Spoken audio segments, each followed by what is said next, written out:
Hello. Hello, everyone. It is Dara Moves, and I have another special person I'm talking to today. Actually, it's a different person. This is someone who was in the stream I was with Jessica Reloaded. He was in the chat there. I put myself out there to ask, and he accepted the invitation. So he's a bit busy right now. He's running behind. So for right now, we'll just talk, and when he's ready, uh, I'll I'll show him. But for right now, oh, you here? Yeah. Okay, okay, I'll bring him up. Okay, so welcome, Mr. JackTarLad. Hey, how you doing? Good, good. It's nice to I didn't think it happened because when you're asking someone to come on to something that whatever they've probably never done before or whatever, Hmm. it's very 50-50. But no, thank you for coming on. I didn't think it happened and it did. So sounds No, you're awesome. very welcome. I'm all, you said when you were on Jessica's stream, you were saying you like having conversations with people, and Yeah, you just sort of came and asked me. I mean, I didn't really know what to expect about this. I don't really know you from Adam, that sort of thing. So yeah, people who are watching at home, we really don't know each other apart from one interaction in a chat. But he came yeah. to me in the DMs. He slid in there, and he's Make me like, "Yeah, do you want to have a chat? Do you want to get on stream?" And I was like, yeah. "Yeah, let's do it. What we talking about?" So Yeah, yeah, no, and can't that's a wait. yeah, and that's a fun and that's a thing I apologize for. I know a lot of content creators, right? A lot of content creators will be like, "Here's the topic we're going to talk about today," blah blah blah blah blah, and all this stuff. And I'm like, "Well, I may have like a thing or two, and then it's just going to go into whatever grabs our grasp of attention." Because I don't want. I'm not the greatest at this. Obviously, I've been sort of doing this since like last year of June or July, um, and to I just want there to be this natural flow of things because I'm not really topics are fine, that's great, you don't want to run out of stuff, but my thing is that like with Jessica, right, you remember that stream where we had talked about like um parental stuff, right? Like one point was parental, and we had Hmm. that and we had that person in chat who didn't really agree, but I was stating from the get-go, like, I'm a parent, I'm just speaking on my observation of because I'm still a child of my parents, and of course, I'm a niece. I mean, sorry, I'm Well, an you were once a uncle. child yourself. I was once a child myself. I am an uncle. I've also seen other parents out in the wild, and I'm not going to tell you how to parent. I'm just saying this is how I've seen parent. This is how I kind of feel about it. That's it. That's it. Hmm. And so that thing went down, and you know how that went. Two things can be true at the same time. You don't need to have kids to have opinions on raising kids. Mm. You know what I Yeah, mean? Just because you don't have children, it doesn't automatically disqualify you from having an opinion about having, raising children. yeah, But in some way, it kind of does, like, maybe limit the sort of scope of uh, maybe what a non-parent could understand, in the sense of perhaps there are challenges that non-parents just don't see, so they're seeing it from a yeah, very sort of tunnel vision yeah, view, where when there's lots of nuance to raising children, yeah, obviously. yeah. I didn't know. I was a first time father, and I didn't know, and all the things that my friends told me about raising kids, Hmm. it was pretty much nonsense, because it didn't apply to our child. Yeah, Because all the horror stories that yeah, like I heard about getting muck under my nails, changing nappies, and sleepless nights, all that, yeah. never had a lick of problem with our kid. Not Wow, a single bit of problem. that's No amazing. sleepless nights, nothing.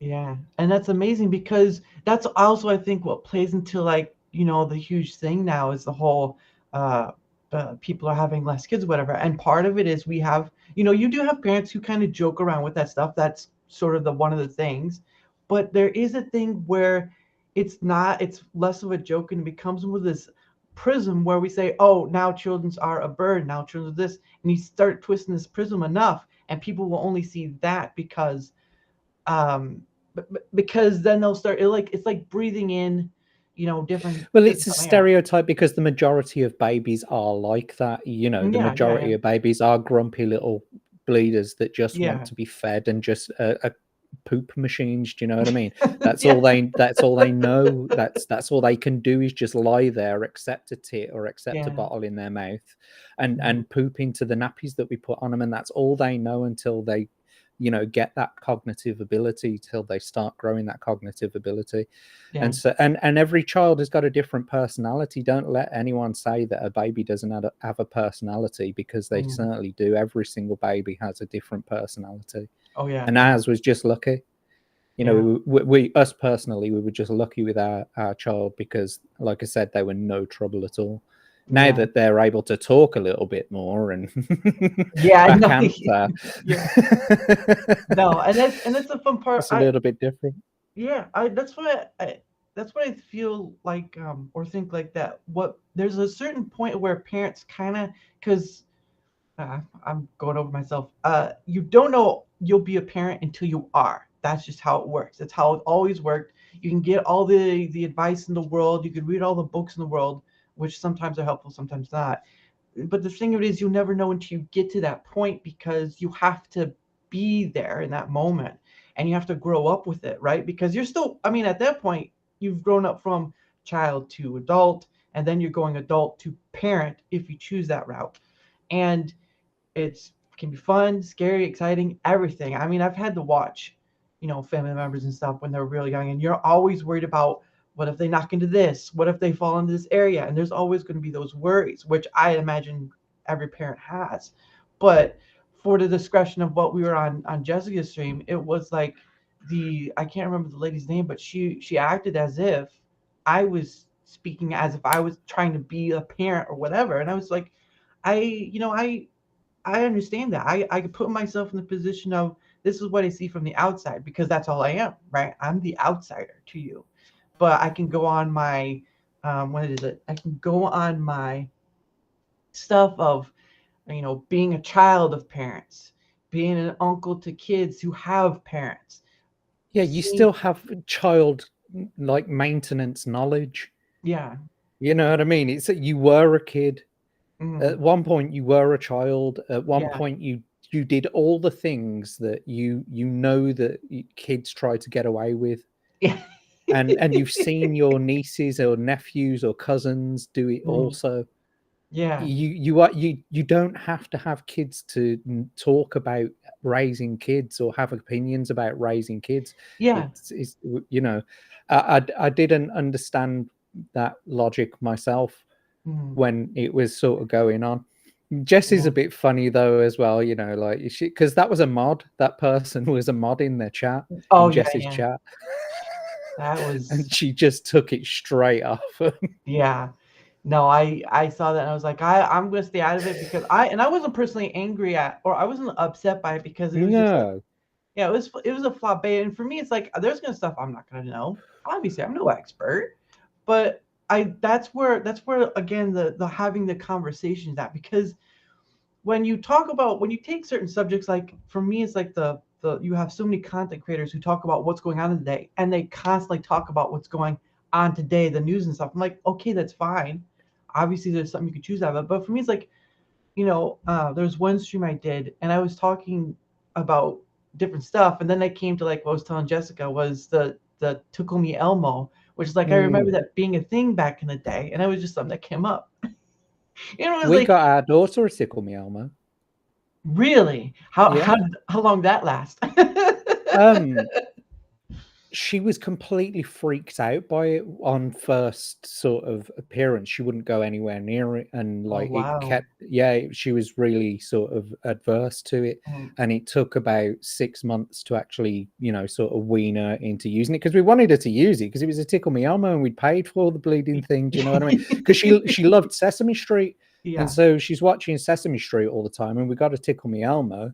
And we Mm. thought she'd absolutely fallen in love with it, but no, this vibrating little laughing thing that, no. Trigger Me Elmo, that's what it Yeah. was. The chicken elbow. That's a good one. Keep that one. If they ever hear Mm. something like that, you say, I own the copyright. No, there's a YouTuber's already made a Trigger Me Elmo. Too late. Too late. Yeah, we were just pipped to the post.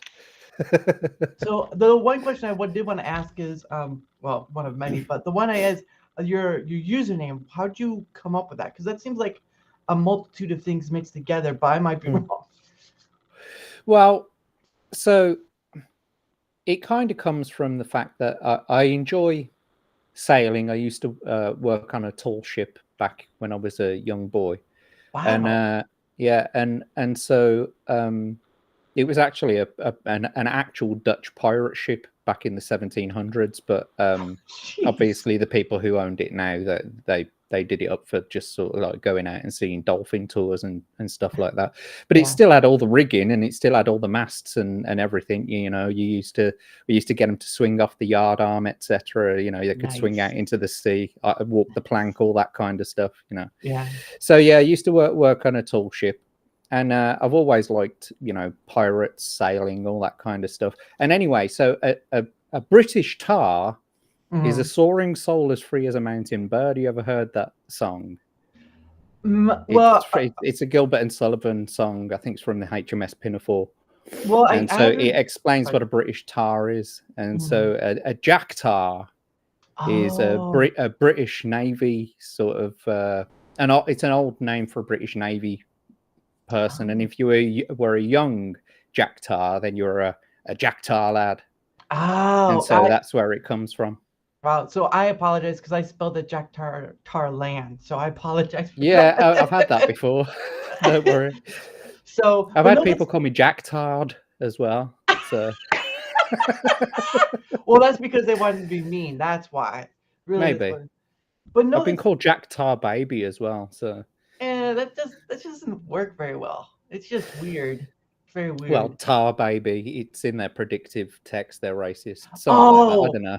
oh, okay. Yeah, that still don't make sense to me. But no, that's pretty awesome because again, I'm American and you're English. And I say English because people go by, and this is just as by my perspective, people go by British because of sort of like I think that name sort of came like the 60s and stuff, where it's like the um, I don't know what Brits or whatever. So, but it's technically English because that is, except for like Scottish or whatever. But it's technically English because that is technically what you are. And it's I've never heard an English person kind of dismay like say, being called British, or whatever. It's just me personally. It's like, well, his accent's a little different than mine. So, and English is a language. So at that point, you're kind of confused, like, wait a second, what? So, but Well, that's yeah, I am definitely English rather than Scottish, Welsh, or Irish. yeah, and so, but for me, it's like I like again, this is international too. It's like my first international person, so thank you as well.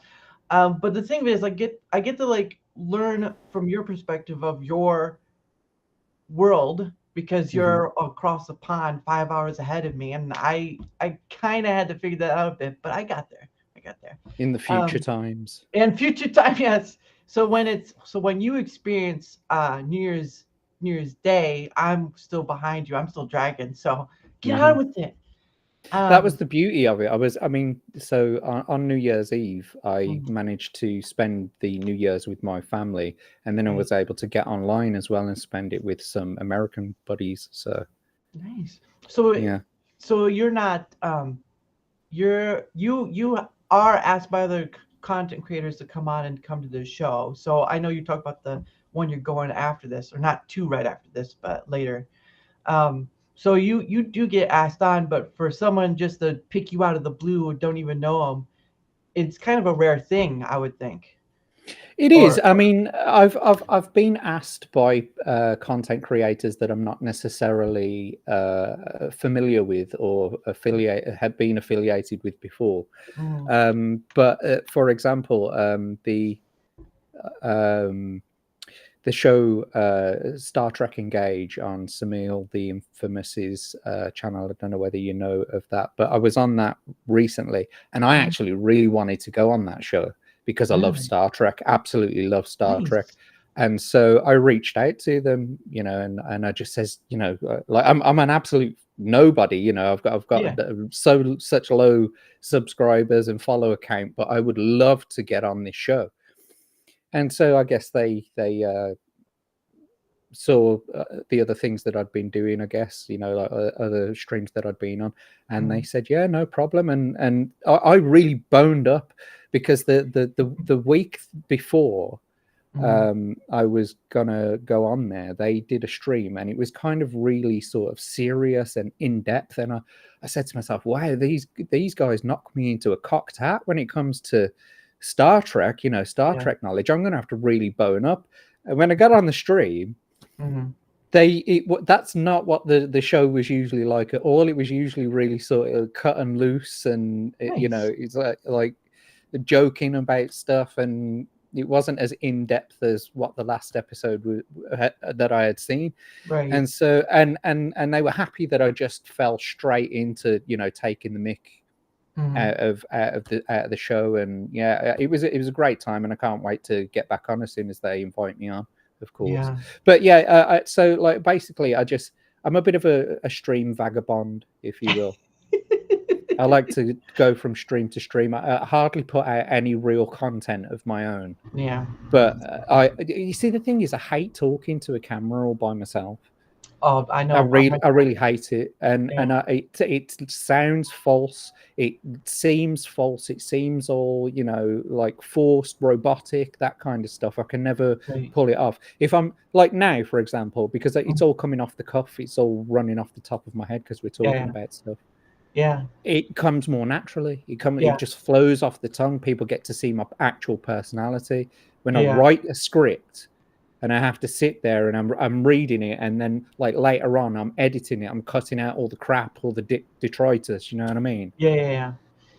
It just sounds crap and robotic, and I hate it. So I shine when I'm actually talking to someone else. Yeah, and don't get me wrong, I in a sense can handle that a bit because I've talked to myself majority of my life anyway, so it's not too big of a deal.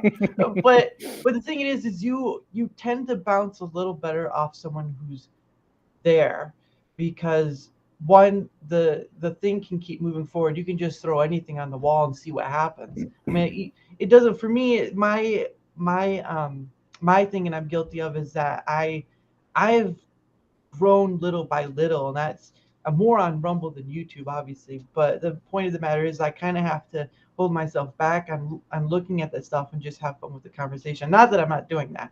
It's just because you tend to have like, well, if I'm not growing, in a sense, that I'm not growing. But the issue is my main thing for this is talking to people like you and others after that who aren't big or who are big or whatever. Almost anyone, because some people like to do the trolling stuff, right? You have to be careful of those people. But for me, it's like I'd like to have that conversation, because how many people out there get There's to have millions, billions of them all across the world, and you speak to the tiniest little fraction. This is one of my issues with Pearly, and I just want to I'm going to just quickly gloss over this because I need to quickly go and. Go ahead. I know we're right in the middle of a stream, but I just got to quickly run and do something. This is something that pisses me off about Pearly things, is that she's constantly going on about like, she's done all these interviews and she's done all these. You've spoke to a few thousand people, sweetheart, and you're trying to base the entirety of humanity on those few thousand, that less than, not even a fraction, it's barely a fraction of a percentage of the world's population, and you're trying to, you know what I mean? You're trying to put all that emotion and all of that into just, the entire human race from just those, 2,000, 3,000 people. Yeah. Excuse me a minute. You carry on with that thought. Oh, you're good. You're good. So while he's doing that, but no, he's not wrong, because it's like with the national, for the United States, let's just leave it at the United States. The United States, they, for polling, for figuring out who they're going to vote for and stuff, right? Like they have a poll of this, a poll of that. Those polls usually only maybe have a couple thousand, if any at all. And they're supposed to represent the entirety of the United States. So from Alaska, Hawaii, and then the continental United States. And while it's understandable and expressing a example, because you want you want something for someone to understand, like a digestible, right? They need to be able to understand what you're trying to say in a digestible. So you use and was it analogies? Uh, sometimes you use hyperbole or exaggeration or whatever, but you use these things so that someone here can have a visual of what you're trying to say and go forth from there. Um, I I I I have, I mean, I'm like everyone else. I have used hyperbole, I've used exaggeration, but my thing is, it's got to be on a cutback because we have to be almost honest with ourselves on that point of exaggeration because we exaggerate in order to seem more, when sometimes we really aren't at the moment, or if we are, we sort of boast about it in a sense. It's kind of hard not to sound boasty when you're trying to when you're trying to um, seem more than and obviously I'm not trying to see more than I like I said I'm trying to grow as well on all over and it's not an easy thing, but I also think that I'm here to have this with whoever wants to have it. You know, you could see me doing it by myself obviously, which kind of gets probably gets boring after a while, but you could see me with JackTar, um, and it can be a fun time or it could be like a time. So, but I want to have that conversation, and I know some people will be like, "Well, no, I'm not interested," or they won't respond back, or whatever. Because I've tried going for people who. There was one lady I did who I was on my old setup, so I was using OBS instead of Rumble Studio, which, again, the beta, it's still in beta, but it's a whole lot nicer. It's more streamlined. Um, but I tried to do that with her, and things just kept going awry. And I was on Wi-Fi too, so the Wi-Fi kind of sometimes would drop a spot or whatever. So now I am connected to I'm hardline into the internet, so shouldn't have that. But there was one lady I hope to try to get back on or to get on since I couldn't before. But I'm willing to talk to pretty much everyone, you know, as long as you're respectful of the stuff and all that. But it's very I'm hard. back. Oh, all right, there you There go. we go. So you Hello. were no, welcome back, Captain.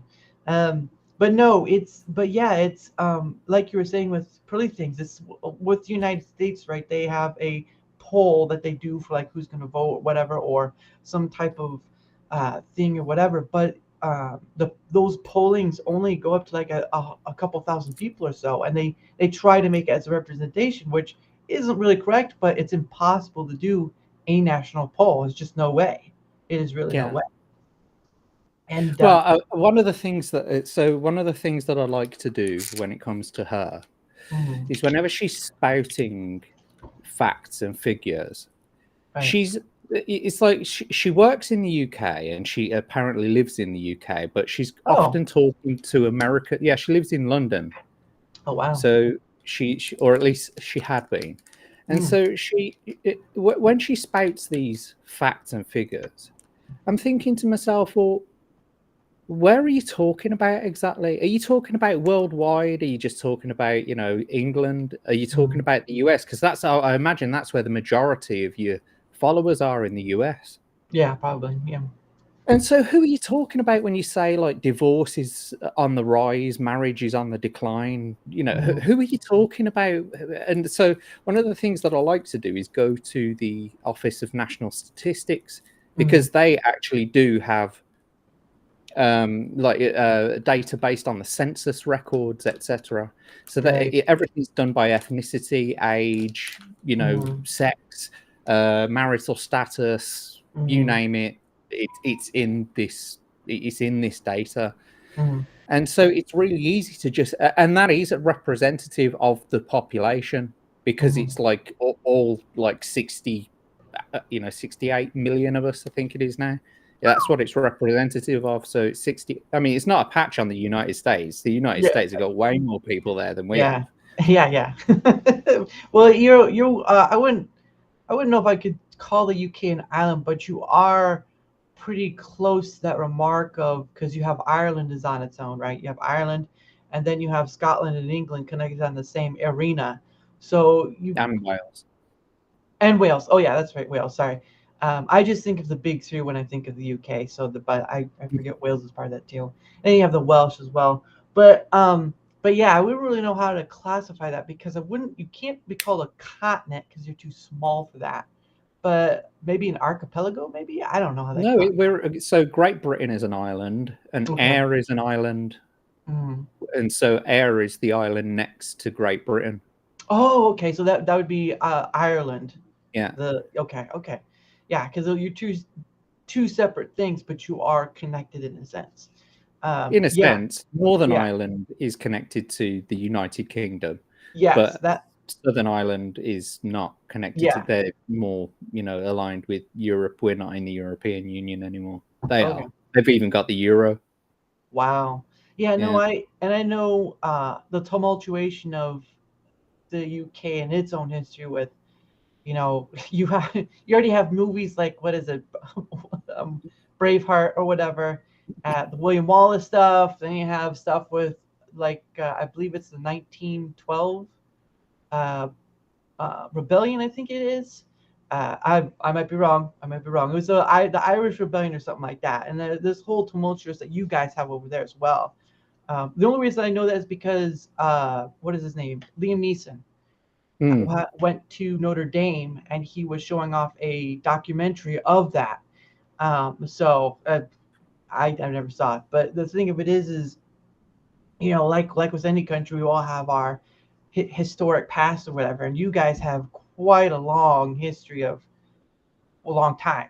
So Oh yeah, I mean, this is one of the things. It's like, when I was a kid, I saw America, this mm, obviously sovereign nation, yeah. and it came as a shock to me when my father, who had remarried a woman from New York, Oh wow. she said to me, "Yeah, like the United States has only got like 300 years worth of history." Mm, And it completely blew my mind because I didn't think about it in those terms before. I thought it yeah. was just as ancient as the rest of the world. And I Mm, guess it is in a yeah. Yeah. certain way, but like the westernization, the colonization of America, like Mm, American history, yeah. Yeah. there's only like 300 or 400 years of this stuff. Yeah. And of course our histories have collided as well during a certain period of time. But the thing of it is I think there is a lot of because we are speaking from two different countries, we kind of see two different perspectives, and of course we're going to have, or not us personally, but Americans and British or whatever, English, sorry. Um, you're going to have those. You're going to have those things where you're going to have the good and bad out of it. Which I mean, I believe the United States and the UK are what do they call that? Political friends or whatever it is. Yeah, allies. Allies, that's right. What am I Yeah. thinking? Because we've been that before as well. So you're gonna have that, but you guys who have a depth of history that goes on longer because of just the placement of where you've been at for so long. Yeah, I mean, like you guys came from Europe, so America Yeah, came from Europe, yeah, right? Or came from the British, basically. yes, hmm But I mean, obviously, mainland Europe is where all of that history is. All of it dates back to before the Roman times. yeah, You know yeah, what I mean? I can literally go out into my back garden, dig about 6 foot down, and I'll find treasures like that have not been unearthed since like 2,000-3,000 years ago. yeah. Just, It is. just dig down into the ground, and you're bound to find a bit of pottery or something. Yeah, that'd be funny too. It's like, guys, give me 5 minutes. Give me 5 minutes. Give me 5 minutes. Go. So I mean, like I do enjoy doing that. I'm quite into archaeology and I like to go, metal detecting and stuff like that. Nice. And so yeah, so like I know an awful lot about my local history, etc. So one of the things that I did do Mm-hmm. was I knew that there was it wasn't too old. I mean, the building that I went to look at, it Mm-hmm. was built in 1901, and it's demolished now. It was demolished in the Oh, 60s. So it's darn. just the floor sort of thing. It's only where the house stood, or the two cottages stood. Jeez. And so I went there with my metal detector, and literally almost right on the top, within minutes of me getting there, I find this 1901 halfpenny. And it was a tradition back in the day for Yeah. carpenters or builders to slot a penny in Mhm. between a couple of pieces of wood, with the year that the house was built. And so Wow. I like to think at least that, okay, although I've got no proof, I like to think at least that this halfpenny that I Mhm. found had been sitting there for like 101 years, just waiting. Well, I say 101 years, it was 120, yeah, about 120 years when I actually Wow. found it. That's That's how old the crazy. coin was when I found it. So, and I just like to think that it was sitting there all this time, just waiting for me to come and pick it up. It was in the house. The house got demolished, and there it is. It's that one penny that one carpenter left like 120 years ago. It's like that pocket change you just accidentally dropped and it's been there for some. Exactly. It could be anything. You know what I mean? But it's just what I like to think. It's what I like to fantasize. Yeah, no, But yeah, like I say, I can just go and dig anywhere, really.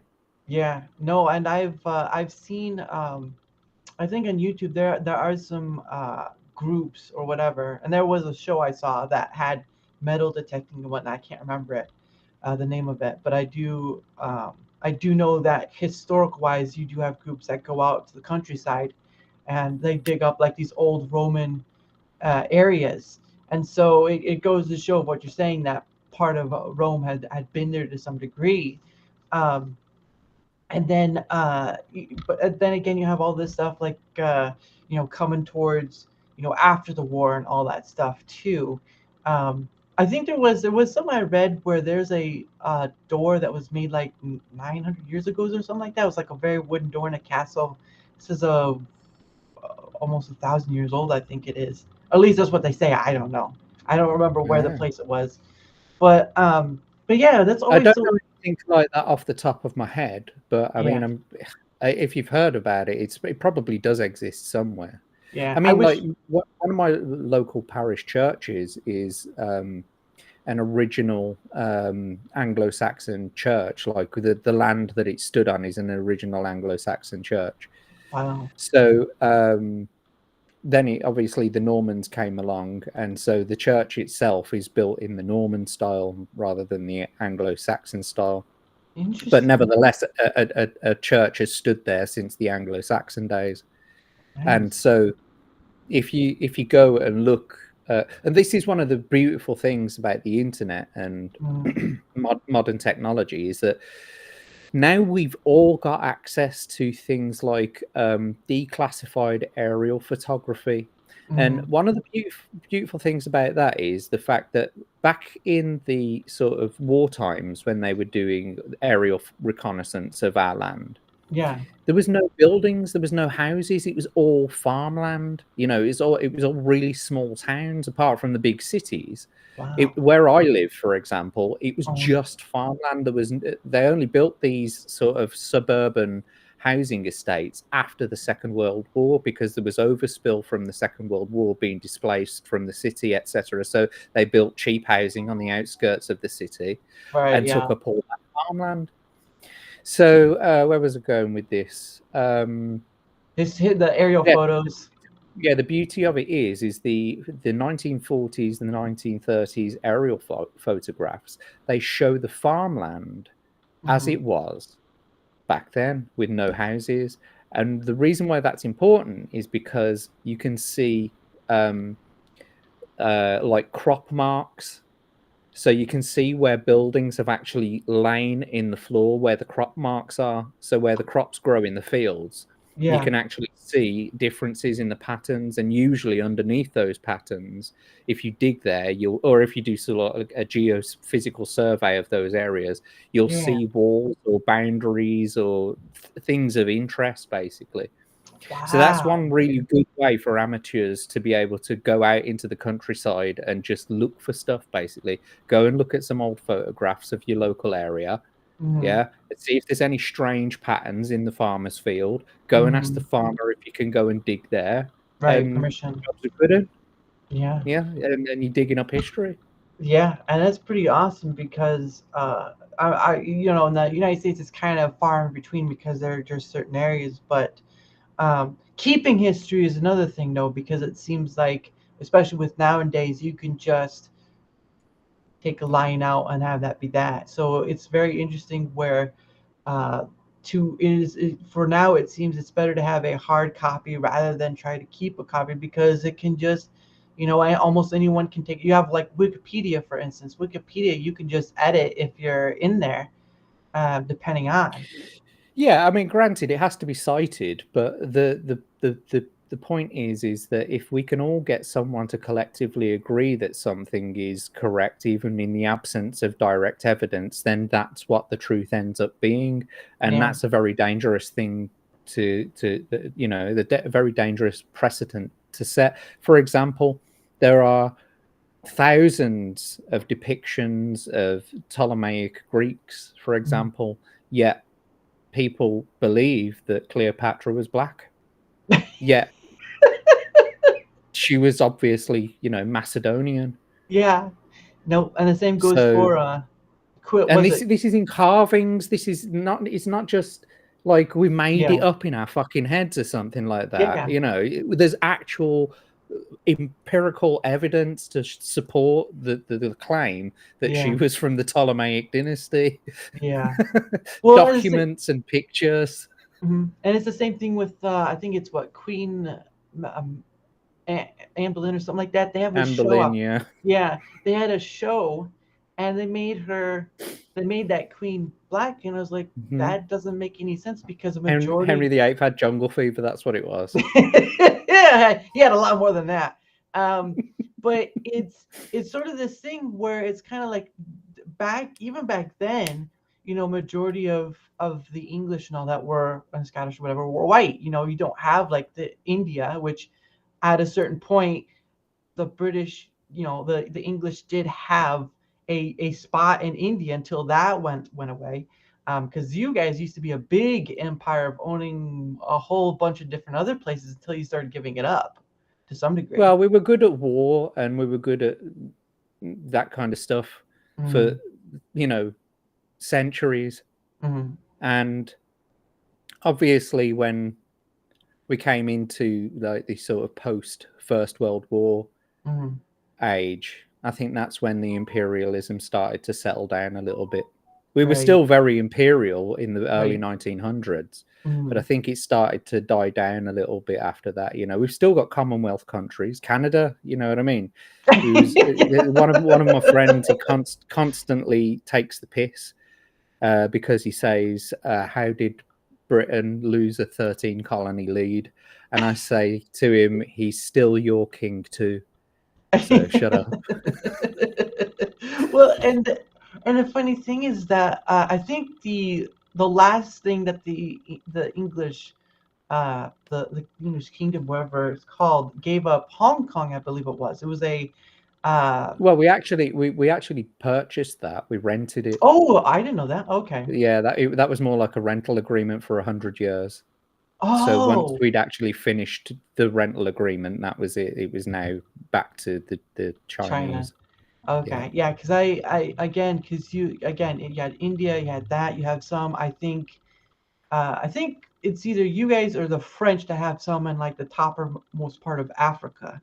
Um, The French really have a lot to do more with Africa than anything. We sort okay, of went into South Africa. We were more after that. There's more of an English influence in South Africa than there is that's right. Yeah, because across the rest of Africa. But I mean, I'm sure I am being. This is coming from a place of ignorance because I don't know an awful lot about British influence in Africa, yeah, apart from the South Africans and what we did to them.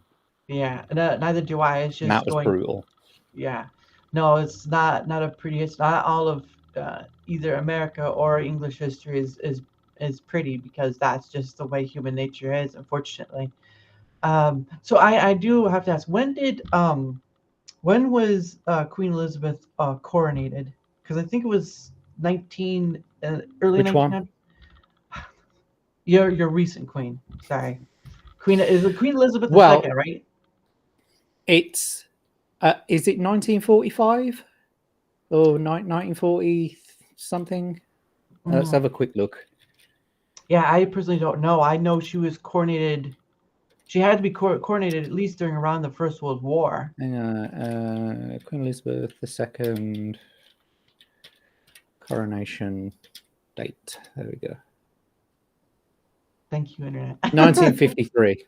1953. Okay, so it was. 1953. So it was after the Second World War. Oh, Second World. Okay, yeah, I thought it was during the First World War, but I don't know how old you would have to be to accept that responsibility. I mean, technically, I guess it's you would get it either way, but there's an acceptance to that responsibility, which she did carry well for a very long time.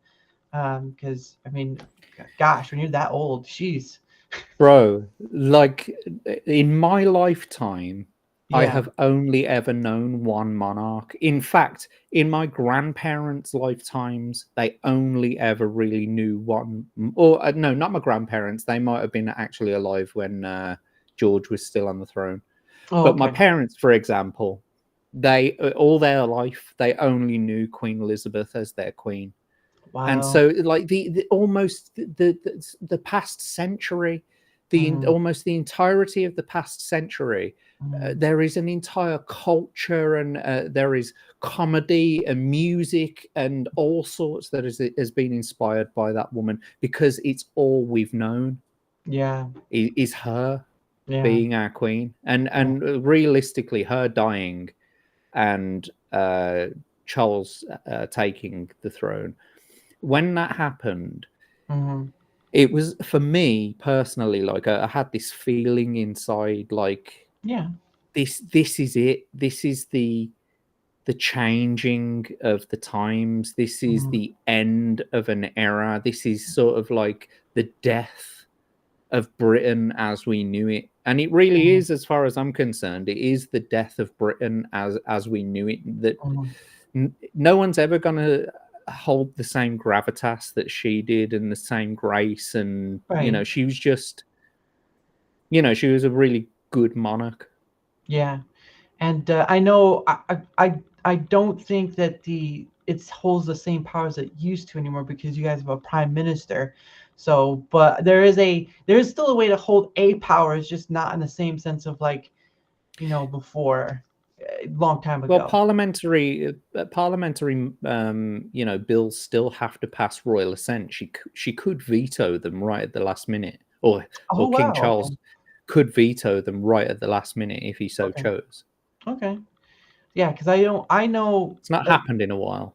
Yeah. So for me, I'm an American, so I only know on the basis of. So, but I do know you have Parliament. I do know you have how you guys do it, but not to that extent of like it has to go up to, because we don't have that here. We don't have. I mean, we could say you have royalty in the sense of like George H.W. Bush, and then to his son George Bush Jr. You could have something like that, but not in the sense of almost 100 years of just one person being Well, a. I think one of the confusing and worst parts about the presidential system, or these, I guess the presidential system, is the amount of like, for example, even after they've left office, now they're entitled to Secret Service protection, etc., and their families are entitled to Secret Service protection, etc.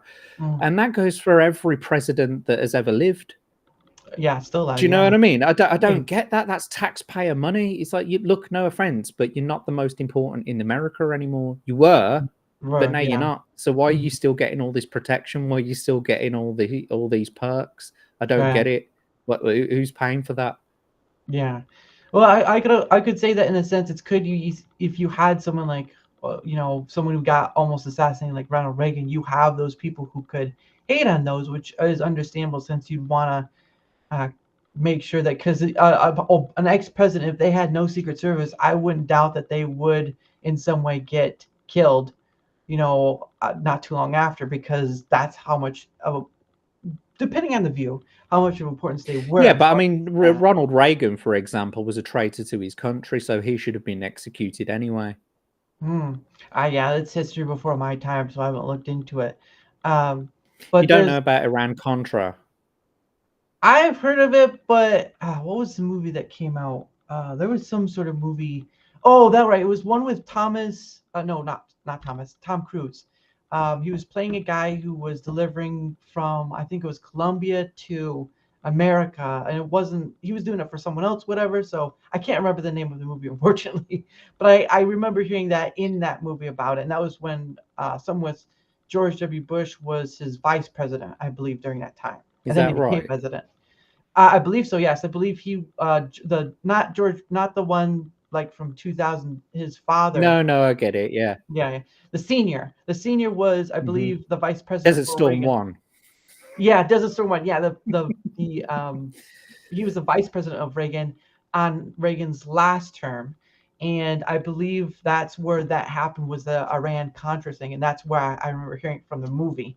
But I can't remember the name of the movie, so there's that. I don't remember. I don't know which movie it is that you're talking about, but I only found out about it through American Dad, because they do that whole episode about finding Ollie North's gold, and it was Ollie Oh, North who who took the blame for Reagan, oh, basically.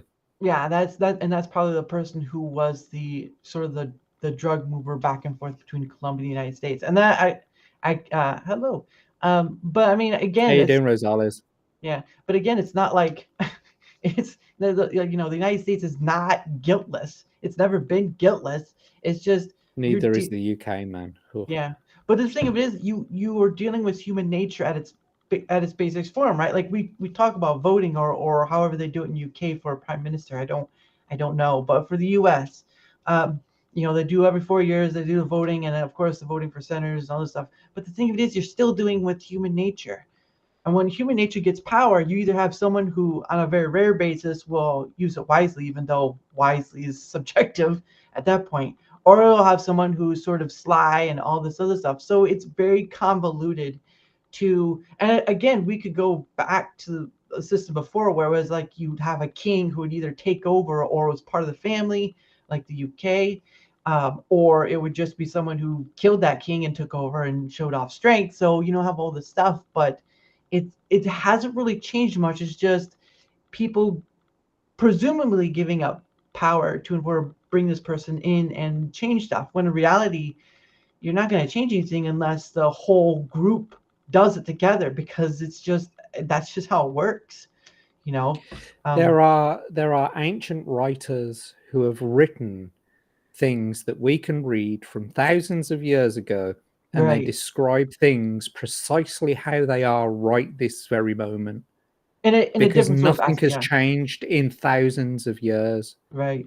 Men are fallible, men Yeah. are corruptible, and Hmm. that is where the problem lies. And once the system is saturated with Hmm. people with no integrity, Hmm. people, and I do truly believe that a lot of people go into politics with all the best intentions, with altruism in their heart, and I'm going to do this right. I'm going to be for the people, by the people, Oh, whatever that's the fucking slogan is. Yeah, yeah. right. Yeah. I believe that there are people like that, but they find it very difficult to get along because the entire system is populated by slimy, horrible people, backstabbing assholes who Yeah. would sooner stab you in the back than look you in the eye. Yeah. Do you know what I It's mean? a And that's yeah. the issue. Yeah. It's getting past all of those people who have vested interests in companies, who Mhm. are easily corruptible by big tech and big pharma and all the other bigs that there Mhm. are. You're never going to stop that, and until you can stop that, that's when politics will change. That's when we will have true democracy. Yeah. But you're not going to get that, Yeah. unfortunately. Sorry, I hate to No, tell so you. yeah, it's like trying to avoid being Julius Caesar all over again. Every stinking time. Every It's like stinking time. that question. How often do you think of the Roman Empire? Like, I Oh think yeah, I about it saw that. all the fucking time. Like, just simply because I've read the books, I've read the scripts, I know precisely what's coming. I can see it happening, and there's a lot of people just like me who know history, who can see what's coming. Jordan Peterson, he's been warning about it for like a decade now. He can Mhm. see the way things are going. He Yeah. knows, and there's lots of people just like us all across the world who can see, or in the Western world, I should say, who Yeah. can see these things happening. History is repeating itself. Yeah. And I don't like to say that history repeats itself. I like to say the thing that Mark Twain reportedly said, and that it doesn't repeat itself, but it sure does rhyme. Yeah. Because things do change. Yeah. Yeah. Things do change, but it still tends to rhyme with history. Yeah. So I almost look at like what's a good way of looking at it? It's almost like taking it's like painting the same mural, but you'd use different brushes. You do the Mm-hmm. technology changes and all that stuff, so the situations change, but the underlying factor is still almost similar to the same. And you see that almost every, because again, you get someone in power, whether it be one or many, and they suck it all up like a sponge, and they use it to stay in it. And you've seen that. You've seen there Mm-hmm. are a couple of senators or whatever who are in their late 90s that are still in the office when even the Term rules, limits, baby. That's what you need. Term limits. and you'll never get in because there's just not going to be enough to do it. Again, it has to be almost a majority of people. It's going to have to be that whole what they call it, the majority vote or whatever it is, the dog pile. It's going to have to be a big chunk of people, because you're not going to change with, vote this, vote that, because obviously a game rigged once can be rigged again many times, and it has throughout history. There's no question about that. It's But the other just, thing is as well is that you got a whole bunch of people in there that shouldn't really be in there. I mean, just look at yeah, AOC. She yeah. talks a big game and she sounds really articulate, but when you actually get into the meat and veg of the all, she's as dumb as a fucking bag of rocks. She sounds like she's fucking five. Yeah. Same with Pearly things as well. Actually, Yeah. she talks a big game. She Mm. sounds convincing, but really deep down, she's a jock who got through college on a sports scholarship. That's who Right. she is. She's the Yeah. female version of that. She's Yeah. got no fucking clue. Yeah. Absolutely no clue. She thought, right? She thought Mm. that exclamation points were called explanation points, and she actually tweeted that out. She says, I use explanation points because they explain my point properly. Because someone says, why do you use so many marks? Like, because she's constantly exclaiming her comments. So Yeah. someone says to her, why do you keep using those? And she says, I use explanation marks because they explain my point. They help me to. I love And it. yeah, I'm supposed to believe the facts and this is another thing. She never cites any of her fucking sources anyway. Right. So it's like some bitch I know says, cite your sources or get the fuck out. Right. Well, and another thing too is there was a funny thing is data. How does data get gathered? How do we get this data together to read it and all stuff? Human beings have to gather it, right?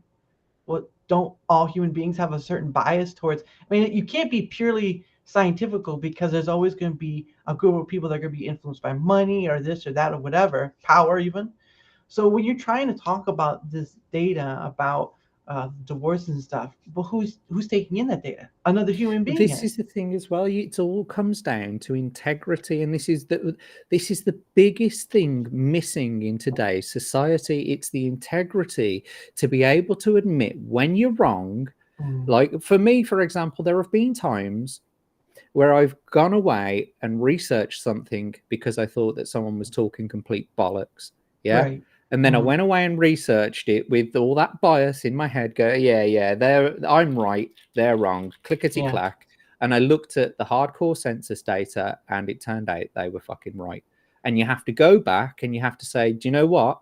Fair play. You were right. I was wrong. Because if Yeah. you haven't got the integrity to fucking do that, then what's Mm. the point? How are you going to grow? How is anyone going to grow if you don't have the integrity?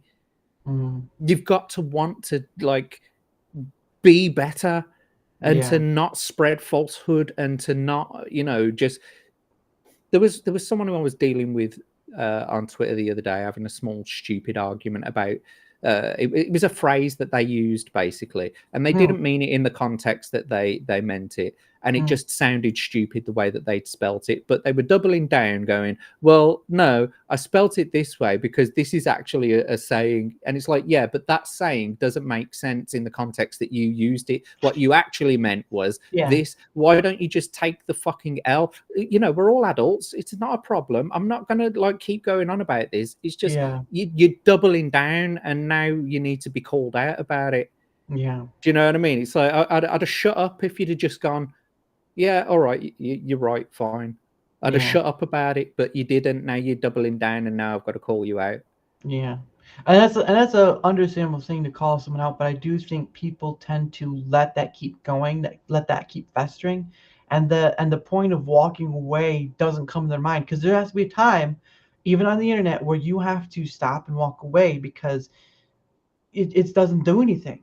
The point of the extremity of the matter is anger really doesn't. I mean, there are times where anger is necessary, it's needed, but there are times where anger has no containment to be where it needs to be, and you're just blasting it out there as if it's going to change anything. Anger only more in sense condescends rather than doing anything else, and that's Well, why. actually, I find that condescension and sarcasm and you know, those kind of tactics tend to make me feel better rather than getting angry and Yeah. upset about something. I'd rather use, you know, condescension and sarcasm. Yeah, humor is a great way. I just see, for me personally, and I've been guilty of it too, so don't, no worries there, but my thing is I've always seen, with social media, people have a hard time of letting go and forgetting about the extremity of where they're at in this bigger than big world.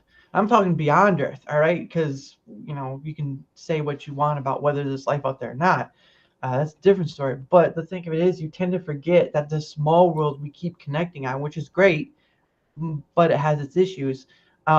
It's not the end all be all. It's just where Mm-hmm. everyone comes because that's a new thing, right? The more we get in sync with our phones about stuff, the more we're almost on it in a sense, and it kind of becomes a worrying factor when you can't put it down. And I'm guilty of it Mm-hmm. too. No hold bar. Um, but I'm not preach in any sense, but in the Bible, there's a part. I think it's after when Jonah has done his work in Nineveh and all this stuff, where God has asked him essentially, "Does it do you well to be angry?" And when I first heard that, I was like, I don't, I'm not thinking about it. But when you think about it more, when you think about that line, "Does it do you well to be angry?" You start asking yourself, have to ask yourself that question more. Does it do you well to be angry? Well, no, because I feel awful. I feel like a piece of crap. I don't feel any better. And then the realization that the anger is more or less just a personal matter than anything else. Like I get using sarcasm and humor to sort of diffuse things, but when you let it fester in you, when you let this anger well up and you just keep bottling up, that's a recipe for something else. And it doesn't always look great. Um, No, but that's why people have therapy, though, and yeah. and therapy comes in many forms. Mhm. You know, it could be punching a punching bag. It Yeah. could be beating your wife. You know, and I Yeah. don't mean that to be funny. I Right. mean that in all seriousness. There are people out there that take their anger out in all On kinds of people, different yes, ways. yes. Or children. Yeah. Don't forget children. Yeah, yeah, and so you know, it's anger is a very healthy and normal emotion to have. I all my life I've dealt with anger issues Mm, and you know having a short temper, and mm. it's my dad always said to me, your temper has never fucking got you anywhere. Yeah. Is every time your temper fucks things up for you, you're too Mm, quick to jump to the, you know, to bite. That's your problem. And so yeah. it took a long time to sort of rein that in and realize, yeah, you don't need to jump straight to it. And I Yeah. guess a lot of it as well, it comes down to hormones. When you're younger, you've got more of that testosterone in you, and Yeah. there's more of a competitive nature, and you're less experienced to deal with other people, Mm. and you often think to yourself that everyone's out to get you in a sense, but it's Yeah. not that way at all. You, Mm. you can be criticized, Yeah. Yeah. and they're not being mean to you. they Mm-hmm. mean well. Do you get what I mean? Rather Yeah, than be yeah, oh yeah, criticized and they're taking the piss out of you or yeah. criticizing and belittling you, some people actually care about you and they're saying, why are you acting in this way? Do you think Yeah. that you might want to act in a different way? Because Mm-hmm. that might be better. Yeah, And and so rather than acting aggressively towards people in that mhm. sense, it took a short while for me to sort of rein those feelings in. And even now, people, I still get angry. A Yeah, lot of things, I still get very angry about. Doom scrolling is one of the worst things you can do. Doom scrolling on Twitter all day, because there are bound to be things on there that make you fucking blood boil, yeah, yeah. especially if you feel passionately about certain things in your society. Mm-hmm. Yeah, But the trick is like you said, what is that doing for me? How am I feeling right now? Why? All it's doing is it's raising your fucking blood pressure and your yeah, anxiety levels. yep. That's all you're doing is raising your blood pressure and anxiety levels. Mm-hmm. Chill yourself out again. Go and touch some grass. Go and breathe in, a bit of oxygen.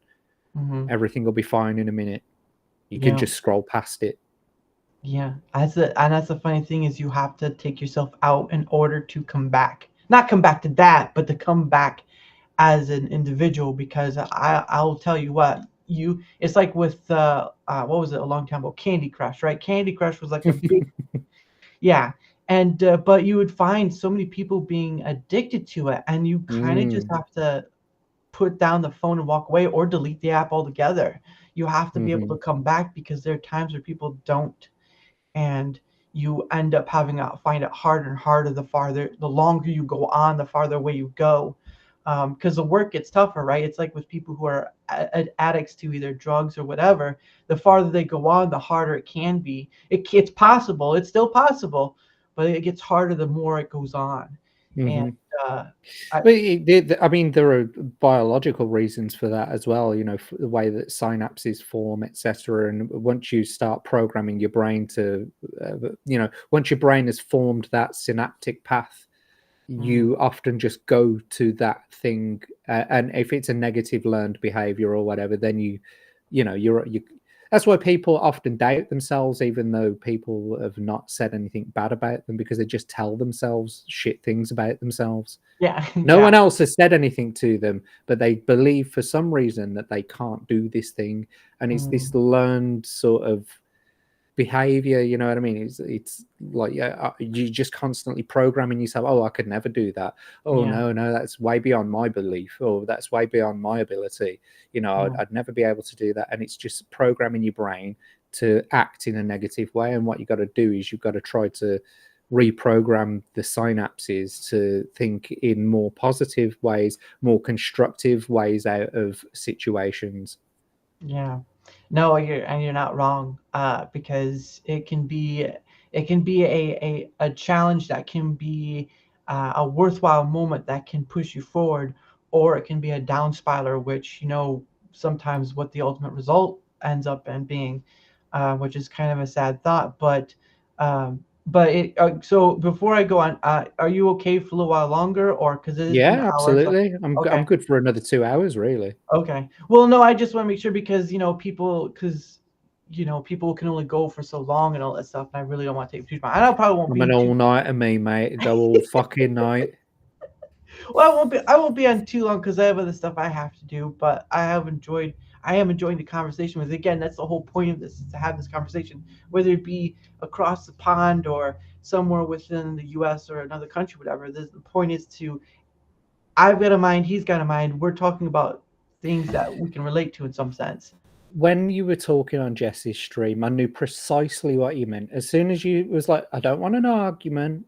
I don't Yes. want to. I don't want to. No. I don't want to. I don't want to have this big, massive, discussion about who's right and who's wrong. I just want to talk about it or talk about something. I just want to have conversations with people. I was Yeah. like, I know precisely what he's talking about. And then so that's why I snaps up your offer in an instant, mate. Because Yeah. I thought to myself, yeah, no, he seems like a good lad. He seems Yeah. like he's down to actually talk rather than shout at each other, and he ain't gone that way anyway, because we ain't talking about anything too Yeah. divisive. Yeah. Well, even if it's devices, my thing is that I have a different thought than you do, or mindset, whatever. And my thing is, I don't care for debates. Debates are for, again, one who has to prove right or has all the data, whatever. I don't care. Arguments and debates are for people who want to prove themselves right on either side. That's how it goes. That's how it always is. And you see those debates on whether it be for a presidential or from something stupid about something else, or like Hmm. Star Trek, something in Star Trek you have a debate or argument about. But the thing of it is how often do you just have someone on? I know, yes, there are many content creators out there that have podcasts and whatever. That's great. That's fine. And that's what should be in a sense. But sometimes they kind of do divulge into drama or whatever. I'm like, I don't care. I get to Hmm. talk to somebody else. I get to talk to Jessica. I've talked to first on my end, and then she invited me to her, which was nice of her. Hmm. I've talked to other people, and I'd like to I'd continue that. like to invite her to my end as well. Yeah.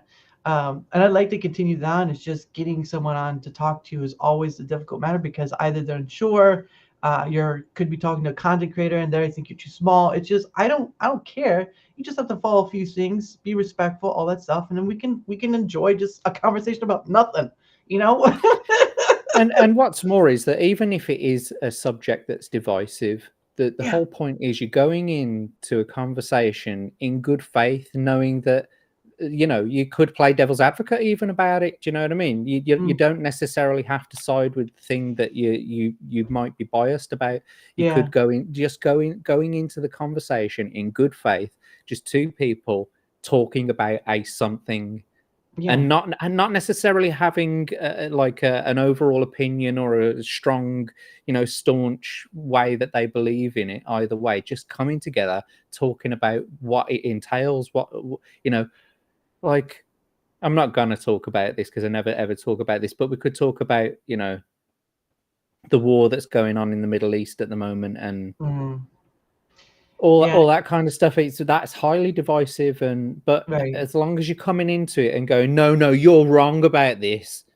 So no one's wrong about this. As you know, you're not right. I'm not right. You're not wrong. I'm not wrong. Let's just talk about it. Let's just try and have a Yeah. conversation about it. Yeah, discover the other mind, if you will. And yeah, that's pretty, well, you're pretty much pricking each other's brains, like, oh, what is that? What is that over there? And it's just like, because that's been my thing, because I really don't, for someone who creates content, I really didn't start out that way, because it was more of like, I just made videos and then posted them on, and then it wasn't until I could, uh, you know, what was it, stream to Rumble as well as YouTube, that I Mm, started doing that. But it's to figure out what would be the thing I'd like to chase after. Well, I've always seen other content creators have someone come on. Again, always a difficult situation, especially if you're either small or whatever. I don't care.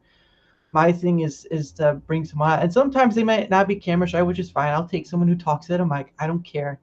The thing is that there are some people out there who feel like, well, if they just talk to me or whatever, or if I could just say something, I've left that door open to anybody who's willing to want to come on. It's just you have to have the courage to open that door, because I can only give hmm. you a key, you know.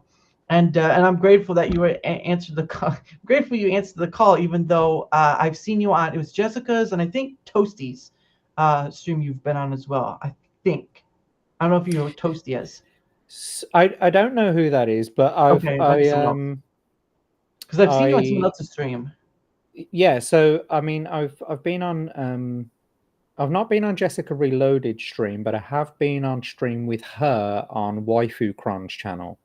Oh, that might have been it. That might Uh, have been Waifu Kron. I think that's where I yeah. saw you was there. So with Howard and Nemesis and Jess, obviously, and Yeah. Jessica Reloaded.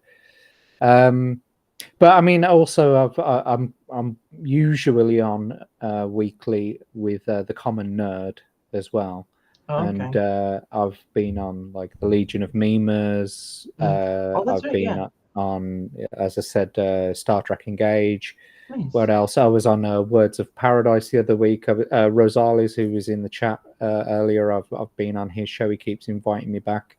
What Nice. else? Oh yeah, Beelzebub as well. I went on that one of the mornings. That was something else. I had to, because it was they do it really late at night, so it's really early in the morning for me. Yeah. So I Yeah. either That's had to right. stay up all night or I had to get up really early in the morning, and so I just thought, fuck it, I'm staying up all night. We're doing this. I'm staying up all night. And so that's what I did. I stayed up and went on that. But yeah, I mean, I've been getting invited around a lot more recently, just simply because I've been putting myself out there. Yeah. I recently went to the Friday Night Tights meetup back before the new year. Oh, that's right. And, You were in the UK. Yeah, I remember that. yeah, and so because I'm acquainted with Quarter Black Garrett, Nice. in like a personal sense, Oh, wow. I just turned around to him and I says, "Listen, mate, I know you're coming to the UK, but I'm not doing that. I'm not just like meeting up with you at the venue and like we're just gonna like hang out and you're gonna be completely busy all fucking night, like chatting Yeah. to people. No. We're having some time together." And he was like, "Yeah, man, like let's hang out." And so I booked a couple of days before the venue, or before the what's it, and we just hung out for a couple of days. It was me and like Adam Krigler and Friday Night Tights crew, and X-Ray Girl, all them. Went for pie and mash. Yeah. It's Oh, fantastic. wow. And so I guess because it is a little bit nepotistic like that, in a sense of it's not who you know, it's not what you know, it's who you know. Yeah. And so I guess because I had been associated in photographs with Friday Night Tights crew, it did actually open up a few extra doors for me. It Yeah. exposed me a little bit. So I can't thank them enough for that, And personally for me, I didn't know that. I just knew from you, from Jessica and the other Jess. But that's pretty awesome. See, for me, I'm personally not set a limit on who to talk to. I mean, of course, someone respectful, civil. That's one you want to be able to talk to. But beyond that point, I mean, if this door, whatever it may be, allows me to talk to either bigger people or small people, I don't care which way the round goes. I mean, it'd nice to be like one day talk to Nerdrotic or whatever, or talk to Quarter Blackberry like you have, but that's not the ultimate goal. The ultimate goal is to have a conversation with someone different, of course, or the same person. It doesn't matter. It's just to have a conversation with someone, because I can't tell you how much it either means to them or me or the people who are watching. Like, wait, so there's a content creator out there who's opened the door for almost anyone to come in to have a one-on-one, and I can have that same thing. Go for it. I open that door. I still have a reasonable mic. I actually have a reasonable mic to speak through, and then be civil and don't be trollish or whatever, because I don't want those kind of people. Those people just want something else. Because I'm not in it for clout, though. Like you said, it's not what you know, who you know, sort of thing. That's kind of nice. It does open doors.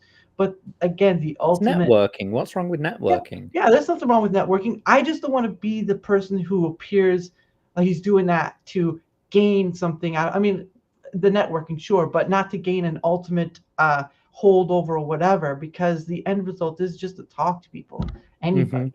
And not everyone's going to be as pretty as you are or whatever, but I'm not that pretty, mate. I'm one of the ugly birds. All right, I'll take it back. You're well enough. But yeah, but for me, that's my ultimate rise to, because I don't know if I'll ever be on the high scale of other content creators. But if that's a bonus act of it, then that's fine. If only it allows me to go and talk to other people, whether they would be too high for me to reach or whatever, almost anyone to talk to. That's the ultimate line, and I'll take it to whichever. So it's just people have to have the confidence to want to come join me, like you. It's funny because I mean I am of the same mind, although I do appreciate the clout, and I do, like I said, I've said before, I do kind of feel, or at least I did feel like I had a bit of sort of imposter syndrome being around them. Like I'm Yeah. not worthy to be around them. I'm such a small creator. I've only just started, Mm. and maybe they're looking at me thinking, who the fuck is this guy? Just you just want to Quarter Black Garrett's mates, Yeah. But I mean, I'm not going to lie. This is precisely what I wanted, Mhm. and I had to do an evaluation of myself in the sense of like, well, what is this? What's going on here? And Mhm. when I analysed it, I thought to myself, I am kind of in it for the clout. Yeah. You know what I mean? In the sense that this is precisely what I set out to do, Hmm. not to get in with people because I wanted to use them to get more famous. I Right. wanted to be in touch with them. I wanted to be able to talk to them. I wanted to be able to just strike up a conversation with them. I found them to be interesting people, and it's like I said, with me and Gary walking around, shoulder to shoulder, just having, shooting the shit. And I Mm. was saying to him, how does it feel now, like walking around the streets and people just walk up to you and go, "Hey, you're Gary from Nerdrotic," and he was Yeah. like, "It's fucking surreal." And I was like, "But you're a celebrity now, you know that, don't you?" Yeah. And Essence. although he didn't really want to sort of accept it is true. This is the new sort of pseudo celebrity, Yeah. and I don't want to have parasocial relationships with celebrities. Do you get what I mean? Yeah. If I'm gonna say that I'm conversing with someone and that it's not just like a couple of DMs here and there. Yeah. Do you know what I mean? I wanted to actually get in with Garrett. I actually wanted to be his friend, and I told him that right from the get go. I Wow. said, like, and I mean, he even turned around and says, like, right at the beginning, he's like, "Yeah, we're not there yet." But we spoke, and we just kept speaking, and then we got into other things, and like we started talking even more then, and so that's how it just sort of snowballed from there. Yeah.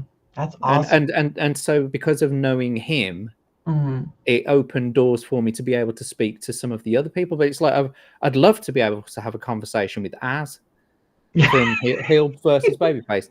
But I don't know, I don't know whether he'd be even fucking interested in that kind of thing. Do you know what I mean? Because from his point of view, I'm literally more of a fan than Yeah. anything. Do you get what I mean? It's Yeah. like Yeah. because I'm a nobody. It's like with Jessica. When I got to get on a stream with Jessica, Hmm. Jessica Reloaded, Just below. I Okay. was fucking gushing because I'd been watching Jess's content Hmm. for months and months before I got to speak to her. And Yeah. so when I got there and I was on Waifu Cron stream and Jess was there, I was like, oh, Yes. like when she left, she finally sort of left the stream, and I was like, "Did you see that? Jessica Reloaded. She spoke to me. Did you see that?" Yeah. Yeah. Yeah. Being a right little fucking simp about it. She hates that kind of shit too. Yeah. No. Um, but you know what I mean. So Yeah. I don't know It's where just I was going with all of that. no. You're fine. It's the same way with, again, that was with Jessica too. Is with Divinity. All these other people. I mean, those are only two people I've followed in the past that I got talked to. But I've talked to people who I met through, well, my former account, because Twitter X decided to suspend me but give me no reason. So that was funny. Um, but but even so, that's just a side, a side, not a side hustle, but a sort of a side tangent to the bigger picture of, you know, you talk to a farmer, across the way, and never get to meet in person because there's just too many people out of the day to do it. But like you said, the possibilities are almost endless if you get a notoriety in sense, and not use it in a more negative way, because there's a negative way to use that notoriety. It's infamy. I think it's what it is, infamy. Mm-hmm. And for me, I don't want that. My goal is to stay humble out of it, because at the end of the day, we're all gonna end up in the same place. So it's not gonna really, Mm. it's not gonna be much. But I understand it, because you do feel that honest of, like, I followed this person for ages. I finally get a chance to talk to them, and they're talking back to me as I'm human. Well, the whole point is that you are. You already Mm-hmm. are. It's just the thing in your brain is like spiking off fireworks, and you're just like, yes. Kind So of though, but your perception of people is that they're not human because they're characters on a TV screen. yeah, When no, that's you're it. able Yeah. to actually talk to them on a personal level and like they actually talk to you about their day-to-day life, Mhm. etc., it completely humanizes them. It takes away that parasocial relationship straight Yeah. away, and you're like, oh shit, yeah, this is a real person now with real thoughts, real feelings.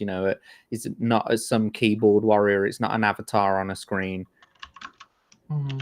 Yeah, no, that because that definitely, it's like, again, like you said, the parasocial ordeal of it, and and yeah, that does tend itself to a toxicity because you built up the image, right? You built up the image of the person inside your head when we get to meet him in real life, like you do with Gary. He's just a normal down to earth guy who's gone through a lot of crap, and it shows through how he acts and stuff. And it's not everyone's going to be like that. Some people may have that sort of slight superiority because of that notoriety, but if you're able to stay humble out of it in the sense of not forgetting to keep your feet on the ground because we're all still on the ground, I think it can go well, and that's what I'd like to go for rather than. And again, like you said earlier, we only know each other through that one stream. I didn't know anything about you even talking about FNT before then. So this is really this is really awesome in itself because that is something to get to learn about. And I doubt many people get to. I mean, I don't know about the other streams you go on if they ever ask you that, but I'm pretty sure somewhere in the back of their mind, like he was on that with those people that are like watching and all that stuff. So, well, I mean, so I have been asked okay, by a couple of people, but it's not. Right. Okay. This yeah, this sounds bad, but it's fun to be able to name drop. yeah, Okay. understandable, It's like there's understandable. a prestige to it. Yes. Do you know what I mean? Mm-hmm. And while I I've not really gained much clout from that, Mm-hmm. and that's absolutely fine because that's not what I was going for. But it's nice to be able to just once in a while say, oh yeah, well hey, I know like Quarter Black Garrett, like Yeah.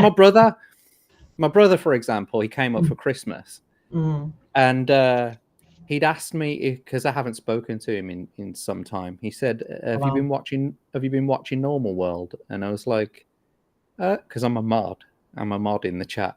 I was Oh like, wow. yeah, I've been watching Normal World. It's like, oh yeah, it's great, like because I love Dave Lando and Quarter Black Garrett and this and that, and I like just pulled out my phone sort of thing, and it's like, yeah, come here and take a look at these photographs, and I just started going through photographs of me sitting with Quarter Black Garrett and Adam and Shadiversity and Oh Disparu and wow. everyone. And do you know what the beauty of all of them is?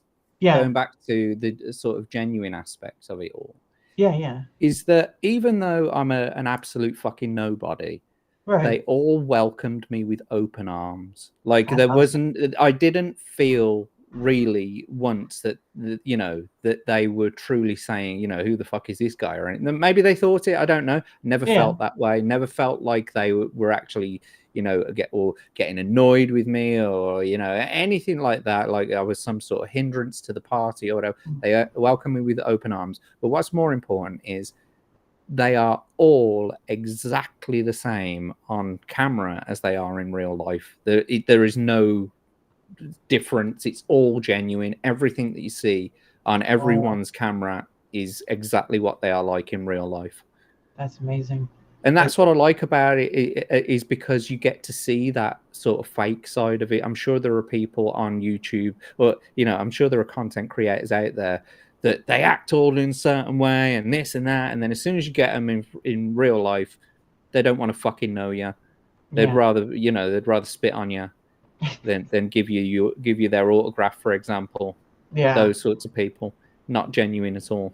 Yeah. No, that's definitely the case with some of them. I don't know any because I'm obviously new to this thing. But I've never, and it's sort of you can sort of use the example of looking at celebrities, right? Fame for me it can open doors, right? A fame for anyone can open doors, but the thing of it is it has a dangerous side to it because it's a liquor you want to continue to drink because you keep getting. It's the same with anyone really, who gets that sort of notoriety, but it can be an addictive a substance worse It's a than. dopamine hit.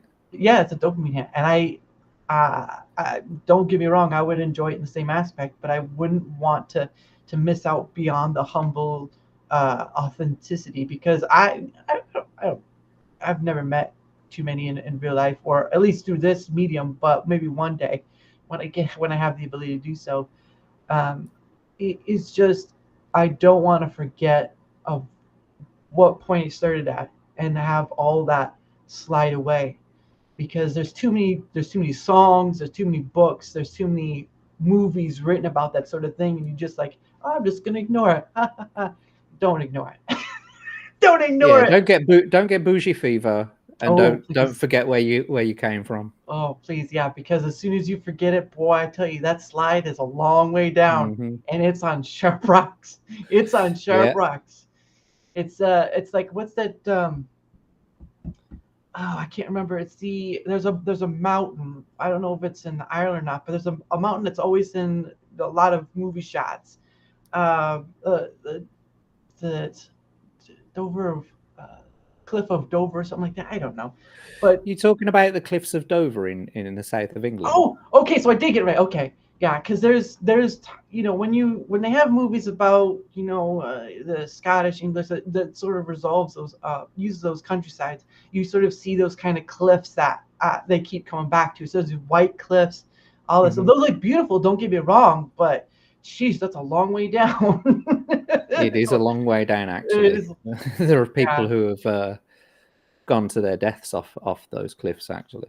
Now, are those? But Is that? there's Sorry, go ahead. those cliffs. They're iconic, obviously, to Britain, and so they're in on the south coast of England, Okay. near a place called Dover, Oh, okay. directly facing France in the English Channel. And Interesting. so there's a Vera Lynn song, or is it Doris Day? I can't remember whether it's Vera Lynn or Doris Day, but it's called "There'll Be Bluebirds Over the White Cliffs of Dover." It's a wartime song. Wow. Yeah, it's a wartime song about about returning home, Mhm. basically, and there being a better day. There'll be bluebirds over the white cliffs of Dover tomorrow. Just you wait and see. Yeah, that's pretty awesome, because I know, again, there's been a lot of, you see a lot of old, not documentaries, but like movies and TV shows and stuff about World War II, in a sense of more from the English side than the American, because that's where it struck first. It struck you guys first before we later on came to the aid, which is, To you know, save yeah, the to say, day. well, I not, mean, we were fucked. There's no yeah. doubt about it. You saved our ass. That you can't deny it. Yeah. Well, what is it? The Blitzkrieg, I think it's called, where you guys were Oh just, yeah, the Blitz. yeah, the Blitz, where you're constantly, guys were bombarded at a certain point, and that's rough in itself. To come back from that is even a challenge in its own right. But I mean, Well, in the it's end, going on all over the world at the moment. yeah. It's happening in Ukraine. It's happening in Palestine. It's happening in Yemen.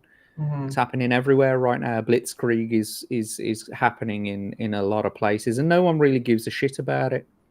It's only in the future will they write about it and go, "Oh, those were hard times, weren't they?"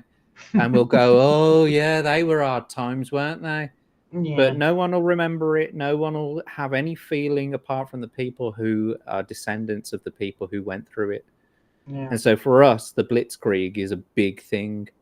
Yeah. It's also the same as when we won the World Cup in 1966, was it, against the Germans? So we always say Oh, to them, we always say, to take the piss out of Germans, the English always say 2 world wars, 1 World Cup, but they mhm. don't know what World Cup we're talking about, because to us it was a massive achievement, but to them it was just another World Cup loss.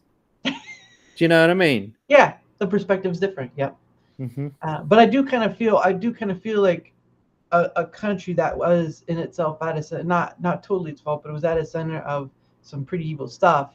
Not being able to grow, not being able to get past it, because there is a kind of feeling of where you feel like Germany is still stuck on trying to deal with that guilt of, when in essence it was only a chunk of group of people. Because again, the saying is, it's not like uh, Poland was the first country, or whatever. It was Germany that invaded itself first before it invaded everyone else. Hmm. And the carrying weight of history on that can be overbearing at times. Now, obviously, over generations, it will be outed, but it can still be, it's still there right now to some degree, because it's not too far It's behind. happening right now. Yeah.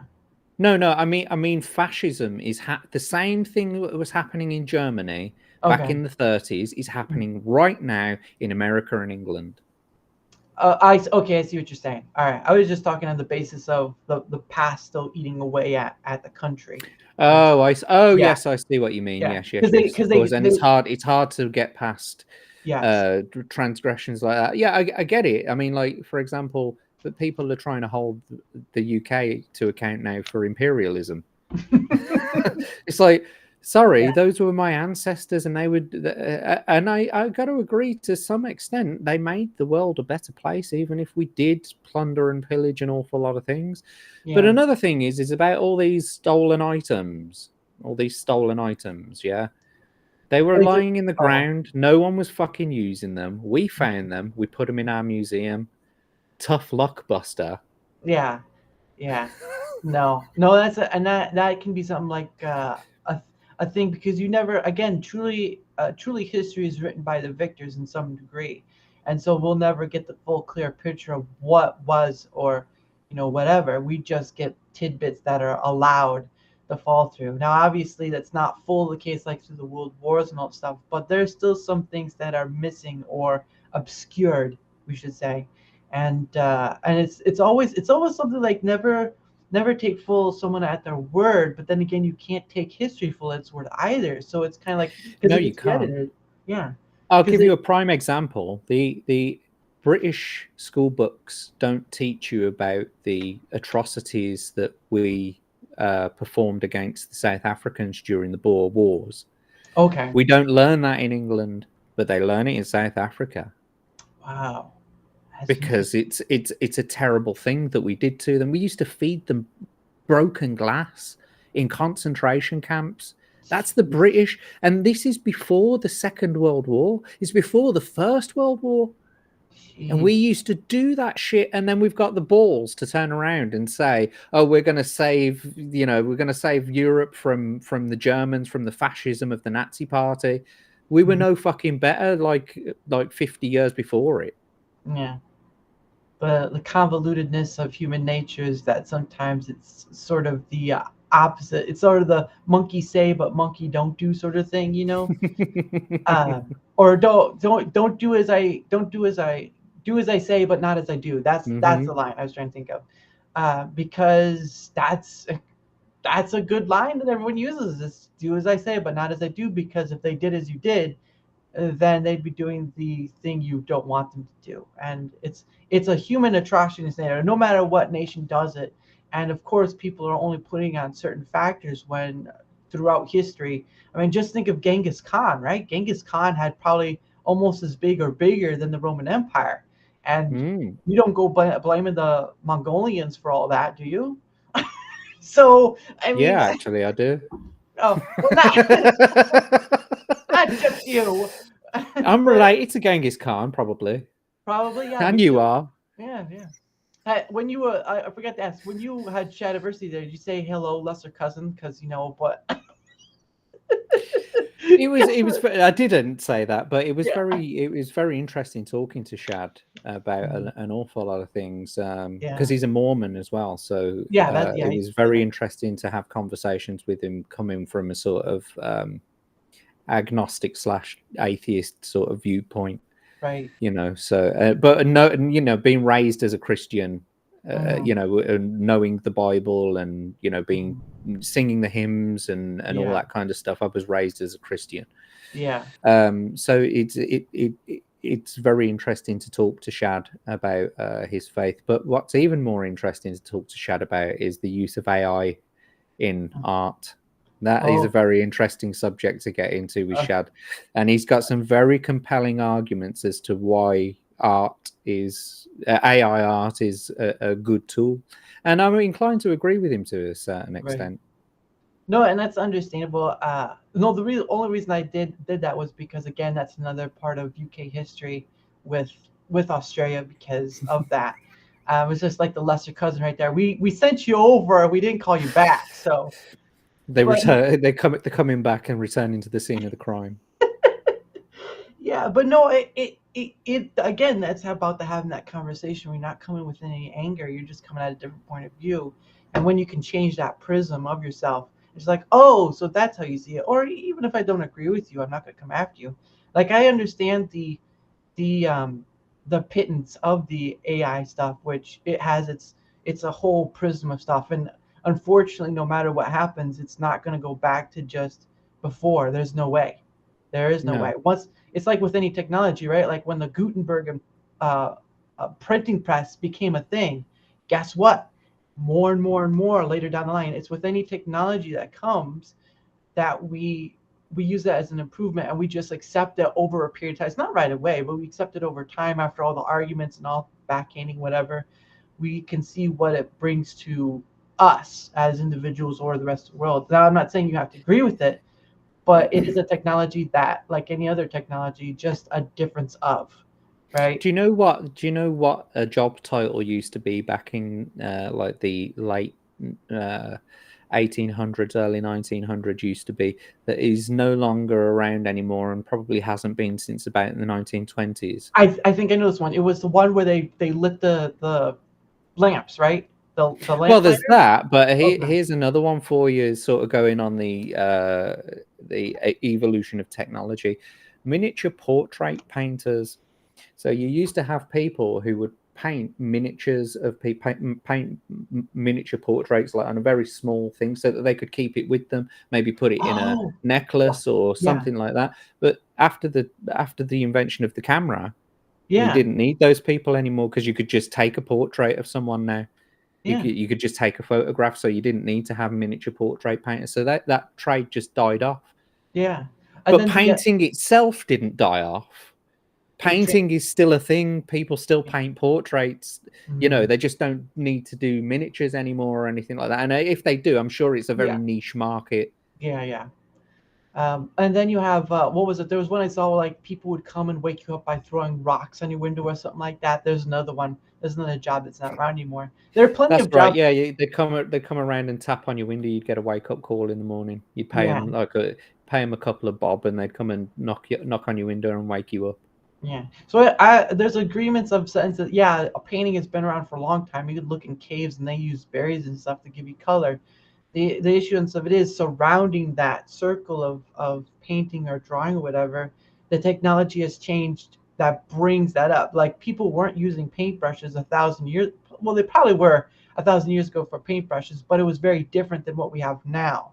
So, like, Yeah, but you I mean, like back in the caveman days, right? You didn't have two cavemen, right? But they were both artists, yeah. yeah, And that all their lives, all their painting lives, they've been painting in caves by licking their finger, rubbing it on a rock, and then like shading and like drawing the shapes. But yeah, now the one of them has come up with this idea, and what he's going to do is, instead of actually painting with his finger like that, what he's going to do is he's going to chew the pigment up. He's going to spit over his hand so that it leaves like an imprint. But the other bloke is like, oh, I'm not using that technology. I'm not, oh, no, fuck that. No, have you seen him with his newfangled art form? No, yeah, fuck yeah, that. Stuff change. No, yeah. of course, it made painting easier. Do you know what I mean? You could cover a larger space by thinking of, and it's the same as all technology. It just makes the thing a little bit easier. It's a Yeah, new tool to use. You don't have to stop using traditional art forms. You yeah. just have to accept that there is a new art form. It's exactly the same as when, for example, computers were made. Hmm. You've got what do they call it? Pixel art. It's a new form of art, and Oh yeah, yeah. it's I a know. way of programming the art Mhm. form. Do you get what I mean? You can programmatically type in the commands to draw Yeah, it out, yeah. And that is exactly the same with writing a prompt out for AI yeah. in a certain way. You're just using a completely different tool to Mhm. draw the image, to render the image. You're not using traditional techniques. It doesn't mean that those techniques are invalid anymore. It doesn't mean that Right. you can't carry on doing charcoal drawings because an Yeah. AI can do it in less than a second. Yeah. In Even fact, it gives your artwork far more, far more sort of value, I think, in that sense, because it's a traditional art form. yeah. You've actually created it with your bare hands, rather than just coming up with an idea and entering it into a chat prompt. Hmm. No, yeah, it's exactly because it's another option on the tool belt of options, right? Like, you have charcoal, oil, watercolor, all this stuff. The option just grows to create that. And while I understand the other plight of, like, it's just going to do this or this or this, but the thing of it is, human ingenuity has always been a thing where only certain things have gone away, but the bigger chunk has yet to disappear, right? There are certain things that with time, the technology, and then they just kind of went off to the side. Like I think one of the things that's missing that not many people do anymore is stone masonry, or like the gargoyles you see on the buildings and stuff. I don't think there's anyone who does it anymore. The intricacy of that work is one There of are those. definitely still stonemasons out there who Oh, work okay. and train to do that, and there are still stonemasons who do dress work, like because old buildings need to be restored basically, and we've got like certain laws in the UK. I don't know whether you have them over there, but we have certain laws in the UK about buildings that have been put on a register. Oh, the National Not that History. kind of register. Okay. No, Pedo the national. buildings. Um, no, yeah. So it's like a national register of graded buildings, listed buildings, basically. Mhm. So if they're over a certain age and they're put on the list, they can't be altered in any way, shape, or form apart from to the original specifications of the building. So if a piece of stonemasonry falls off, it has to be replaced with something of the same stone, the Mhm. same fucking shape. Everything has to be the same. Mhm. So there are definitely still stonemasons out there for that reason.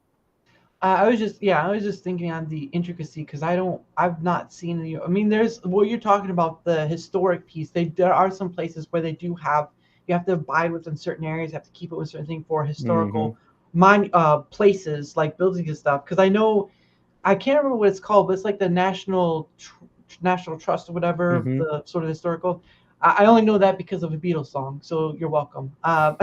So thank you and you're welcome. Whatever. And I Um, I know what song that is too. It's hang on. It's Happiness is a Warm Gun. Bingo. Yep. That's of course that's almost it's based off a magazine, which was what John said, but it's more a nonchalant, nonsensical song because it really just there's it's like I Am the Walrus. That was one of his All their songs too. songs are nonsensical songs, really. Some of Just them, just because of the way that they wrote. They never went into songwriting going, oh, well, let's have a story and let's mhm, write about a story.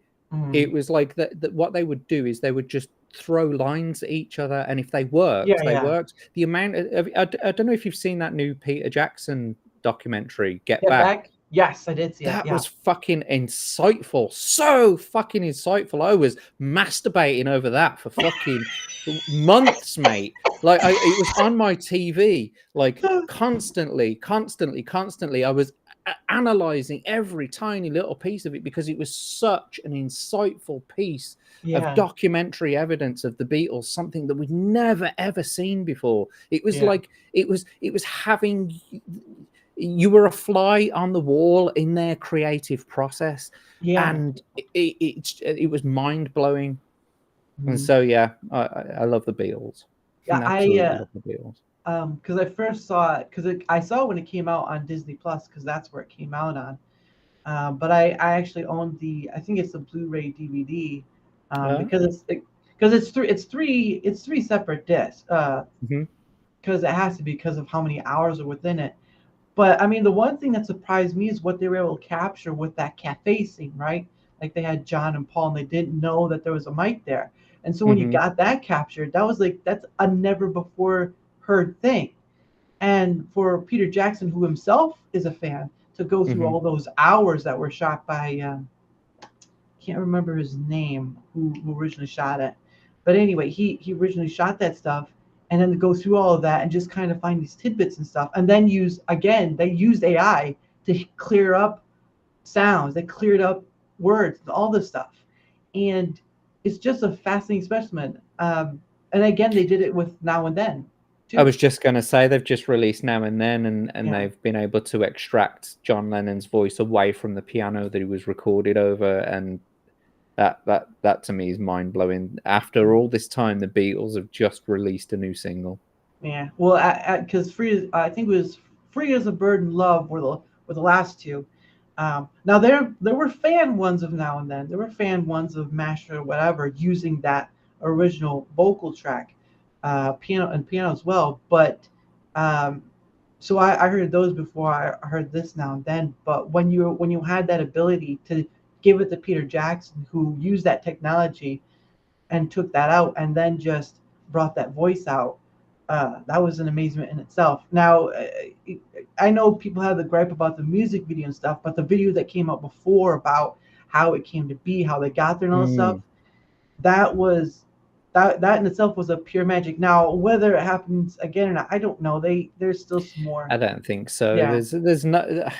I don't They- think they've got any other recordings to be able to do this with now. yeah, and that's the I thing. did think I saw them publish something along the lines of saying the latest and last Beatles song. Yeah, which would make sense Yeah. because for me, Now and Then was one that got away because the technology wasn't there yet, and now Jeff Lynne was in charge of the anthology stuff. Um, but when it came to be that they were able to do this for Now and Then, which I didn't think they'd upkeep for it because it was just dismayal, right? And so Hmm. George wasn't there either anymore. He's no longer here.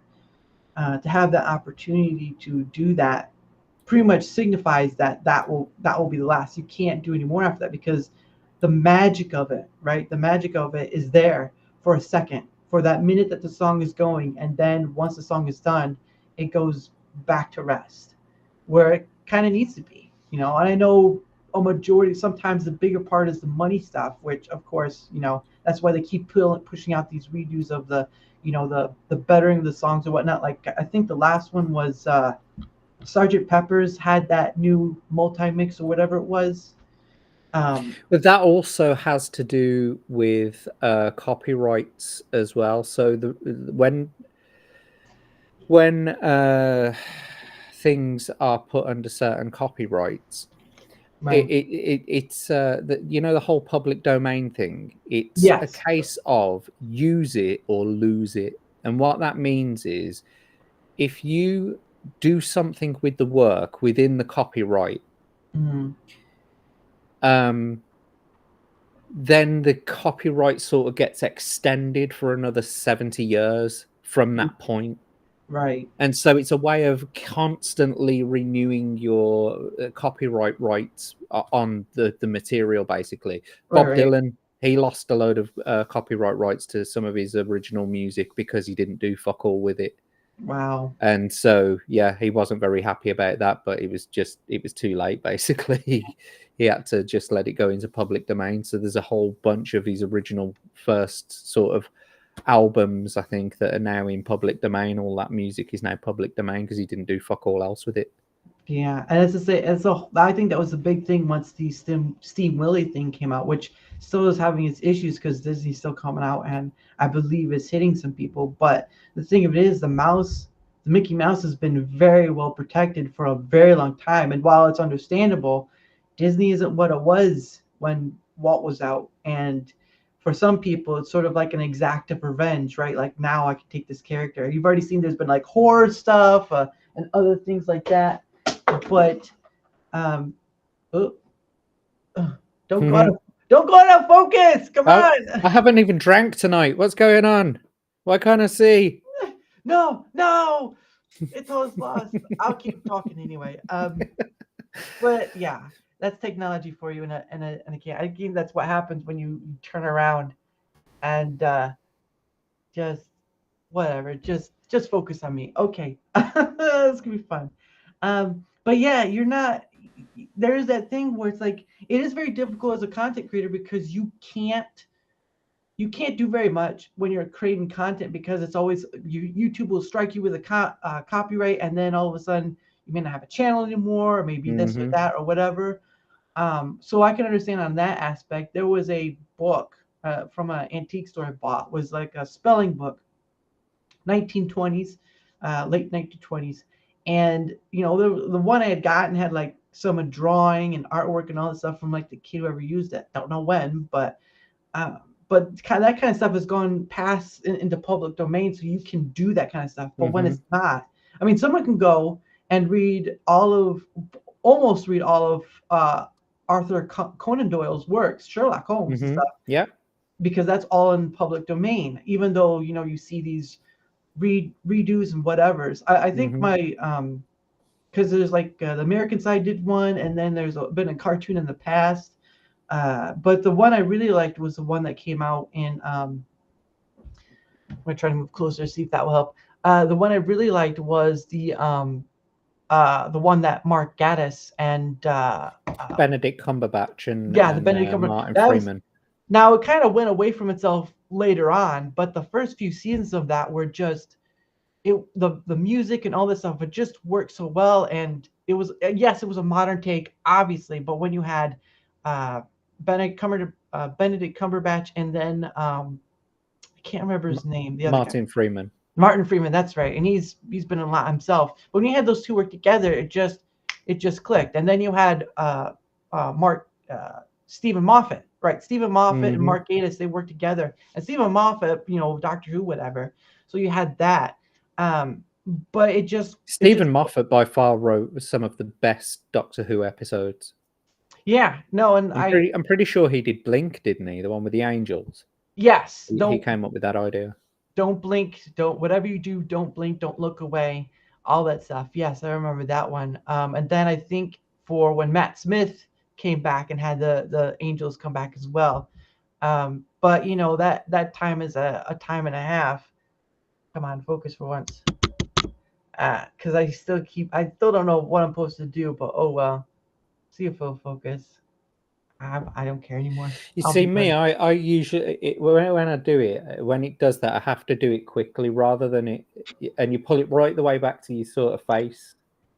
Oh, you pull back your face, yeah, so that it's got something to focus on. Or maybe sometimes even maybe if you just get a little bit higher up, just because it might be because there's so much of a white background behind you, it's trying to focus on something. Sometimes even if you switch the camera off and then back on again. Oh, that's right. I could do that too. Oh, so it's gonna be you for a second. I got the whole show to myself. There we go. There we go. It worked. See, he technical support. I have technical support here. Hello, my name is Nigel. I'm from tech support. Microsoft tech support calling and you. That's another thing too, is right. It's like you have a lot of people from India who have lived in the UK and have sort of gotten the accent and sort of stuff. So that's been an interesting factor too, is when you've had someone who, so it's an informal way, was oppressed by the imperialism, but came to live in the area and stay oppressed. So, well, from their point of view, you have the whole Gandhi. I don't know. I think we kind of brought a bit of civilization to the place, but whatever. Yeah, well, perspective, right? I'm just going based on perspective. But then you have the whole Gandhi thing. I might be glossing over a few things, just a few. But I thought we brought some good things to India. Me not so good with history. Me bad with history. So there you go. But yeah, no, it's been a very interesting because I've watched. Again with the Sherlock it was called. I've watched a few, and I've watched Doctor Who. I'm trying to think of other English shows I've watched or movies. There have been English movies too, and I think can be an credibility with that sort of art form, because I think right now a lot of you guys, whether actors, whatever, you guys get more asked to play Americans than anything else, which is funny thing because I believe in one of the episodes of Doctor Who, Andrew Garfield plays a New Yorker. And I was like, wait a second, I didn't know he wasn't Andrew a Doctor Garfield. Who's that? Andrew Garfield is Spider-Man. He played in the Spider-Man. Oh yeah, the lad. Yeah, the young lad. Yeah, got him. Yeah, I know what you're talking about. He was in Doctor Who, was he? Yeah, he was in. It was with David Tennant, and they were in New York, like in the 1930s, and the Daleks were there, and they were trying to. I remember that episode. Yeah, he was. There was a pig guy or something like that, but he was in. I think it was a two-parter, really. The two-parter episode. Well, I never knew that was him. Yeah, I didn't remember that was him. Yeah, Andrew Garfield was that, and then you have, of course, Tom Holland, who is from. I think he said he's from Kensington or Kingston. Kensington. Kensington, that's right. Apologies. But he does any American accent just fine. So it's. Well, look at House. Hugh Laurie. House, another one. Hugh Laurie. Oh my gosh. Hugh Laurie is like a real toff. Do you know He what I mean? The is. way that he speaks English, but he Yeah. pulls that accent off perfectly. Yeah, he was he did that well. I know he and Stephen Fry were did a show back in the day. Yeah, Fry and Laurie, a bit of Fry and Fry and Laurie. Laurie. Yeah, But it was just, and he's a musician too. Like he plays the piano in the show, in the house show. But to see him actually play it beyond that, I was like, I didn't know that. I thought it was just a show thing. But it's always good to kind of learn those things about, because there's plenty of you. You have I think Sir Patrick Stewart is Scottish, I believe. I Patrick think Stewart. He's British. Well, he's English. English. Okay, and then you He's have. not. Yeah, he's not Well, Scottish. I was getting that mixed up, and then you have Ian He's McKellen. I from think. Yorkshire, actually, in England. That's where Oh Patrick wow. Stewart's from. Oh wow. And then you have So, Ian. so when you hear him talk, his proper accent, he talks like he's from up north. Yeah. Oh, that's right. The Christopher Eccleston in the first, and coming back to Doctor Who, he does that Yorkshire sort of thing, Yeah, and I think you northern. what's it? Yeah, northern. Yeah, everyone has a northern. I remember that. And then you have Henry. Oh, come on, don't be like that. Then you have Henry Cavill. Yeah, Hold Henry on. Cavill kind of it's just a very well spoken English. Mm. And I think There's he no said he's. real accent to it. I think he said he's from Yorkshire too, I believe, or at least I Is think I heard he? him say. He don't sound like he's from Yorkshire at all. Or yeah, oh, I thought I heard him say that, but I could be wrong. Let's see. You have, of course, you have Stephen Fry. You have. I'm trying to think back of all those actors. Well, I'll give you one that always surprised me was uh what's it, Richard Burton, the one who used to be married to Liz Taylor. See, I don't know too much about that one. I know Liz. Okay, I know it's Liz Taylor. That because that's older stuff. Like Liz Taylor so is long Richard gone. Burton, he was from Wales. But when you Really? listen, yeah, but when you listen to him speak, obviously in movies and stuff like that, he doesn't sound like he's from Wales at all. Obviously, Another Gary Oldman is another one. Gary Oldman is. I don't know where he's from well, he's exactly. from London. Oh, he is. Okay, Yeah, but he's more of a Cockney than anything he is. yeah, and he had. I think he a while back he had trouble that he had to go and get a voice coach or something to get his accent back, because he was sounding more and more American more time, and he's been in a lot of movies where he's Batman, some other ones where he's had to play an American. So I can imagine if you do it long enough, you sort of lose it. Leon, or The Professional, I think the film is called over there in the States. It's Is got that the French the one guy? with Natalie Port, yeah, the Oh one with yeah, the Natalie French. Portman in it, and so he plays an American cop in that, doesn't he? Yeah. He also, I think he's in Heat, isn't he? He plays a Rasta dreadlock dude in that, doesn't he? Mm. He's got an American accent. I know he was in the first Mission Impossible movie. That's where Is I he? remember from. Yes, he's in the first Mission Impossible movie. I remember him from that. But yeah, there's just a lot of you um, in essence have been in probably more American movies than anything else. Well, some of them have been English movies too, but more in the sense of like American uh, art form, movie, TV show, whatever. And Well, it's not entirely difficult for us to pull off an American accent. yes, you just got to say the words right. Instead of Just what, got to say the words correctly.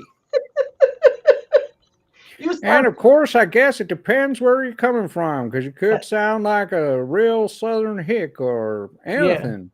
I actually think that works best for you because you have the beard and stuff. So when you have the hat and that, it works. Hey there, Sonny.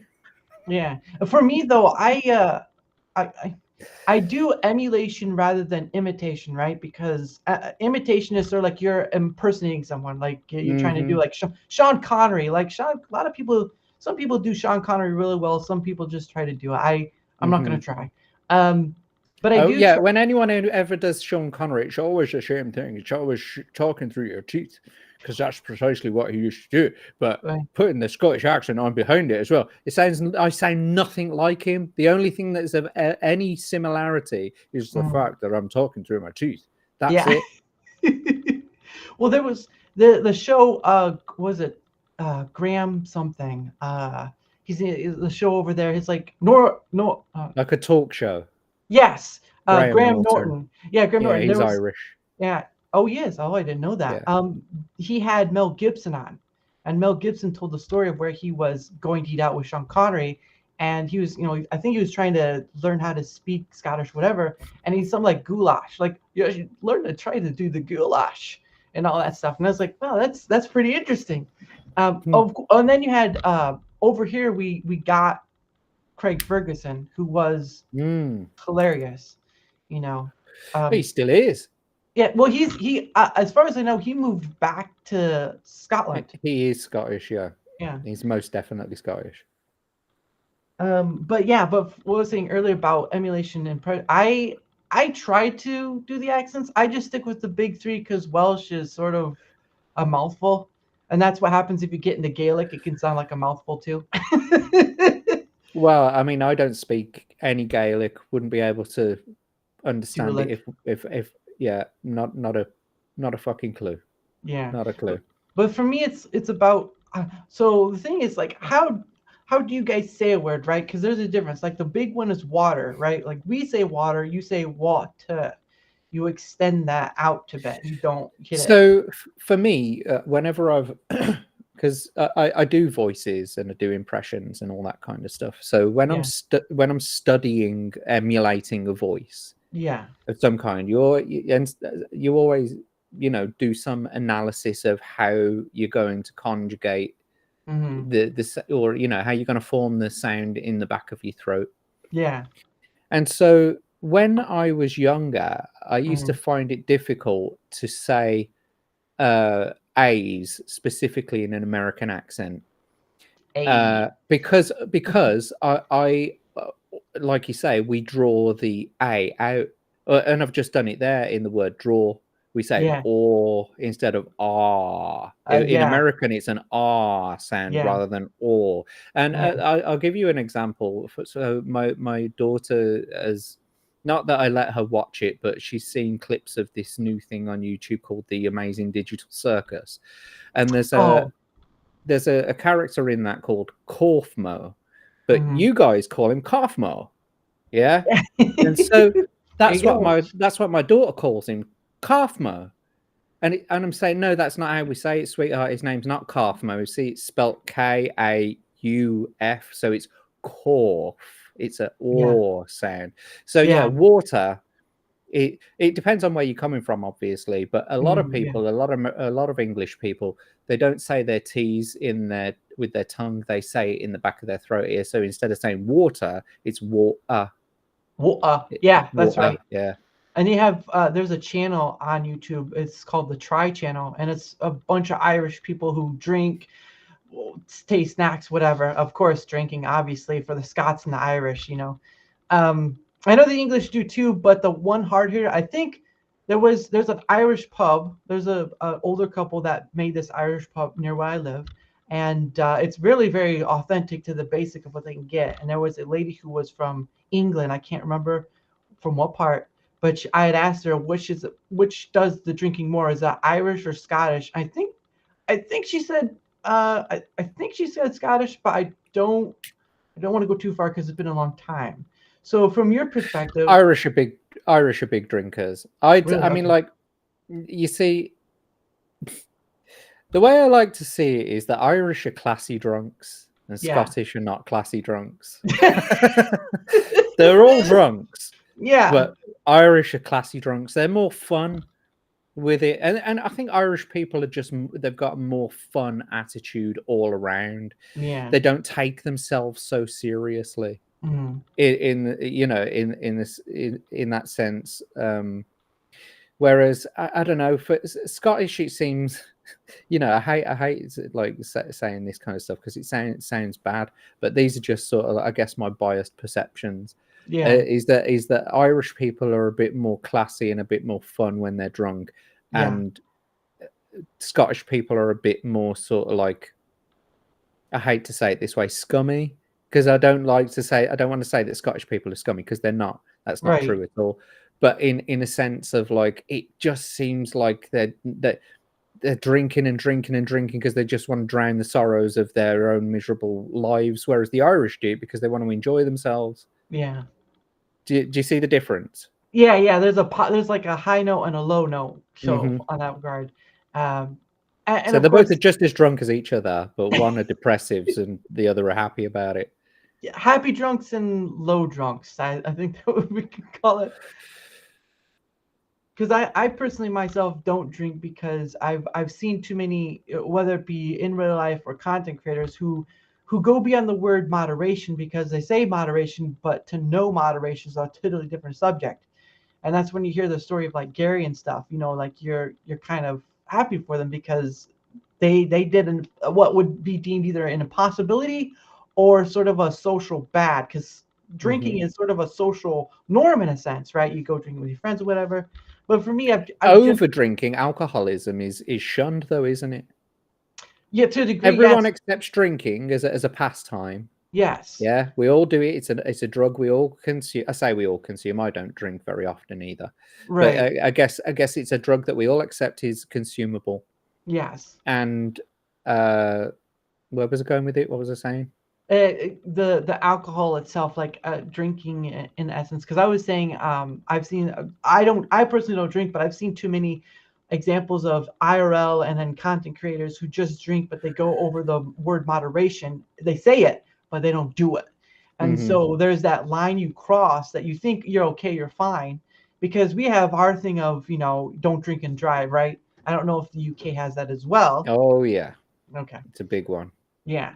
But there's a thing where, yes, certain parts of your country or Ireland, whatever, the people are known for, a chunk of it are known for drinking because that's a stereotype.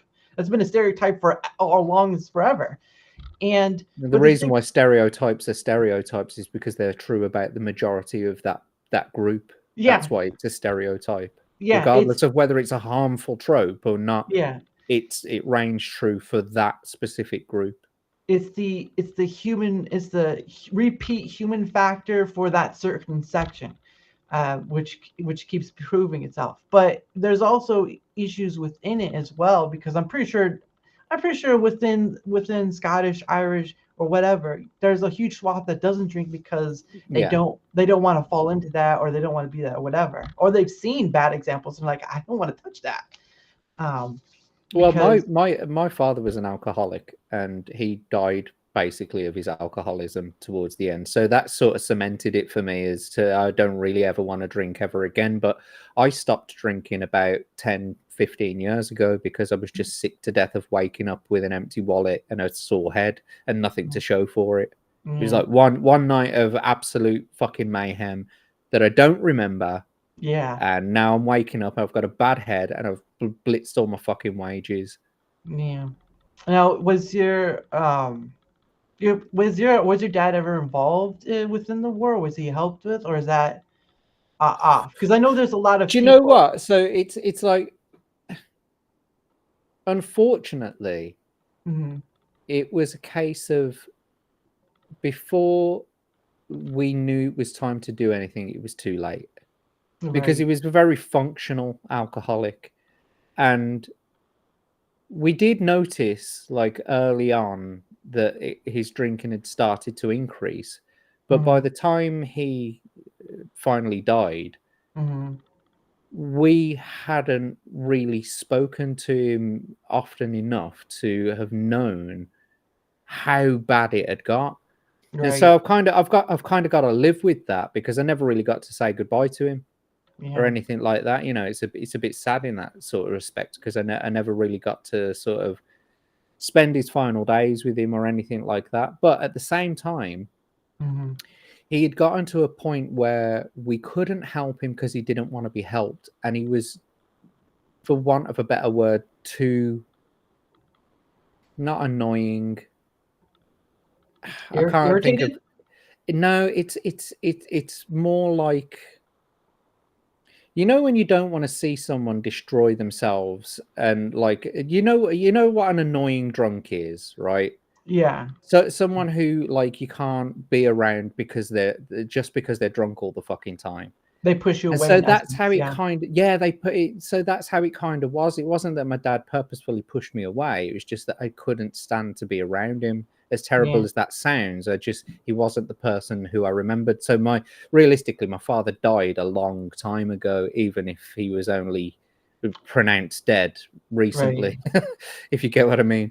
Yeah. So yeah, it's like and we tried all sorts of things to try and get to him, as you know, like because my dad was a computer programmer, he's a software developer. Really? He worked for AAA game companies and all sorts, and it was one of the sort of things that we tried to use uh, to try and get guilt trip him almost. You know, he was saying, "What am I supposed to tell my kid when she asks about you? How can I go from talking all this big talk about you, about how, you know, intelligent you were, how cultured you were, and how, you know, you did all these amazing things, you went around the world, you programmed all these fucking games, and you ended up being a fucking sad, lonely old drunk. Mm. How am I supposed to explain that to her?" And he's like, "Oh, don't do that to me." He's like, "Well, I am fucking doing it to you. What are you going to change about yourself? What are you Yeah. going to do? You know?" Mm. But I mean, like, I even thought to myself, maybe locking him in a fucking room, putting him in a straitjacket, you know, maybe that'd do. But he'd have hated me for doing that, for taking away his freedoms, Yeah. for actually taking his own son, taking his freedoms away from him. Yeah. Because from his point of view, it would have been for something that he hasn't got a problem with. Yeah. And so realistically, there was just nothing we could do towards the end. And so he just Let, spiraled out of control yeah. and he eventually died. Yeah. It's very hard to be the person. It's sort of like watching a car crash happening in slow motion, right? You're just there. You can't say anything. You can't really do much, and yet you have to watch it happen.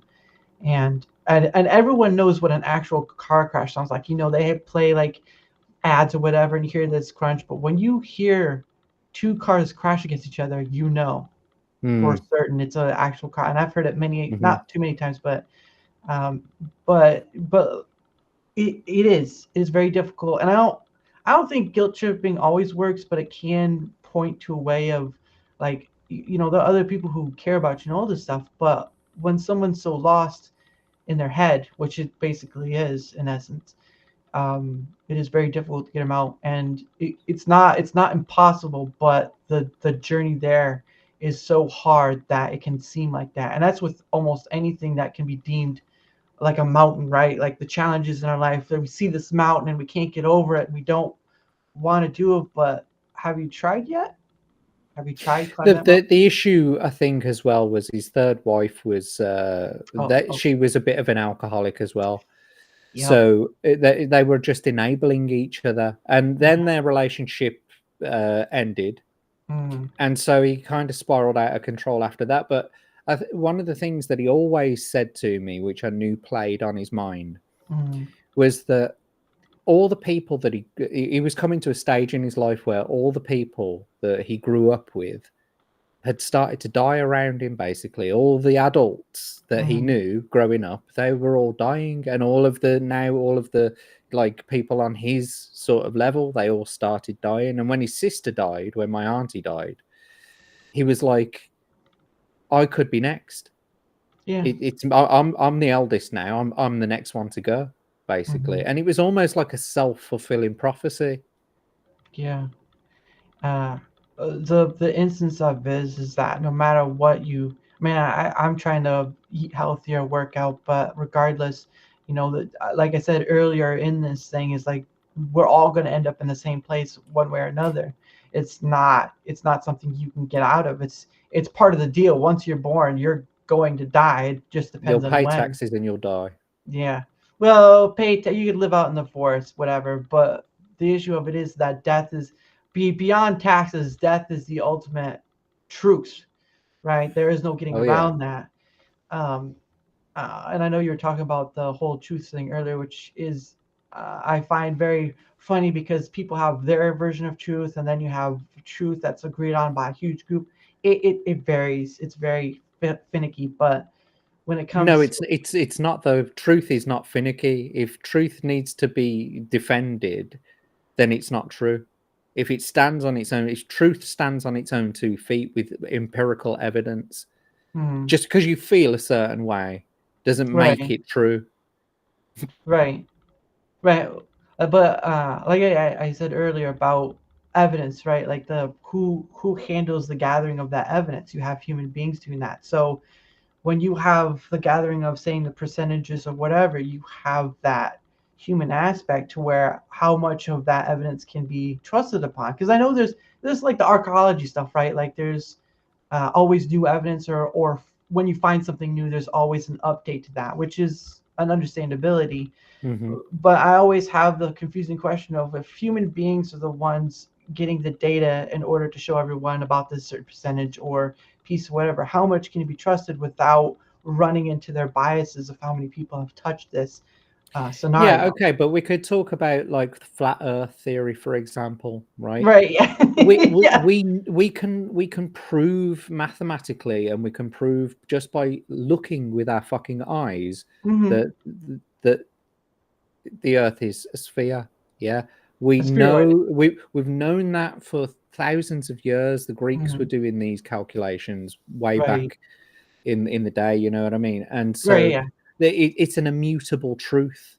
Hmm. Do you get what I mean? There is no, as much as they're trying to make out like it's a thing, it's really not a thing, and I can't believe that it is such a thing. But at the same time, if you can get enough people to agree that Yeah. it's the truth, then it becomes the truth.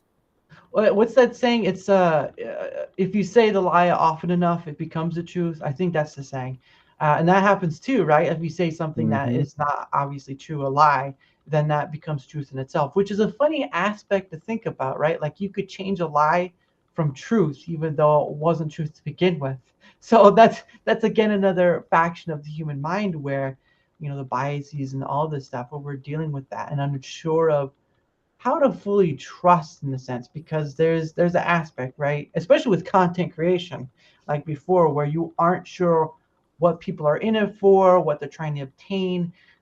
Some may be upfront about it, but some may not. It's a very obscure point because you're dealing with a human being, and that's a ride in itself. Yeah, but so I had a disagreement with a friend of mine Mhm. because they were a bit of a conspiracy theorist, and they were going Right. on about these 5G masts, etc., and like, oh, they cause cancer and etc., etc. Okay.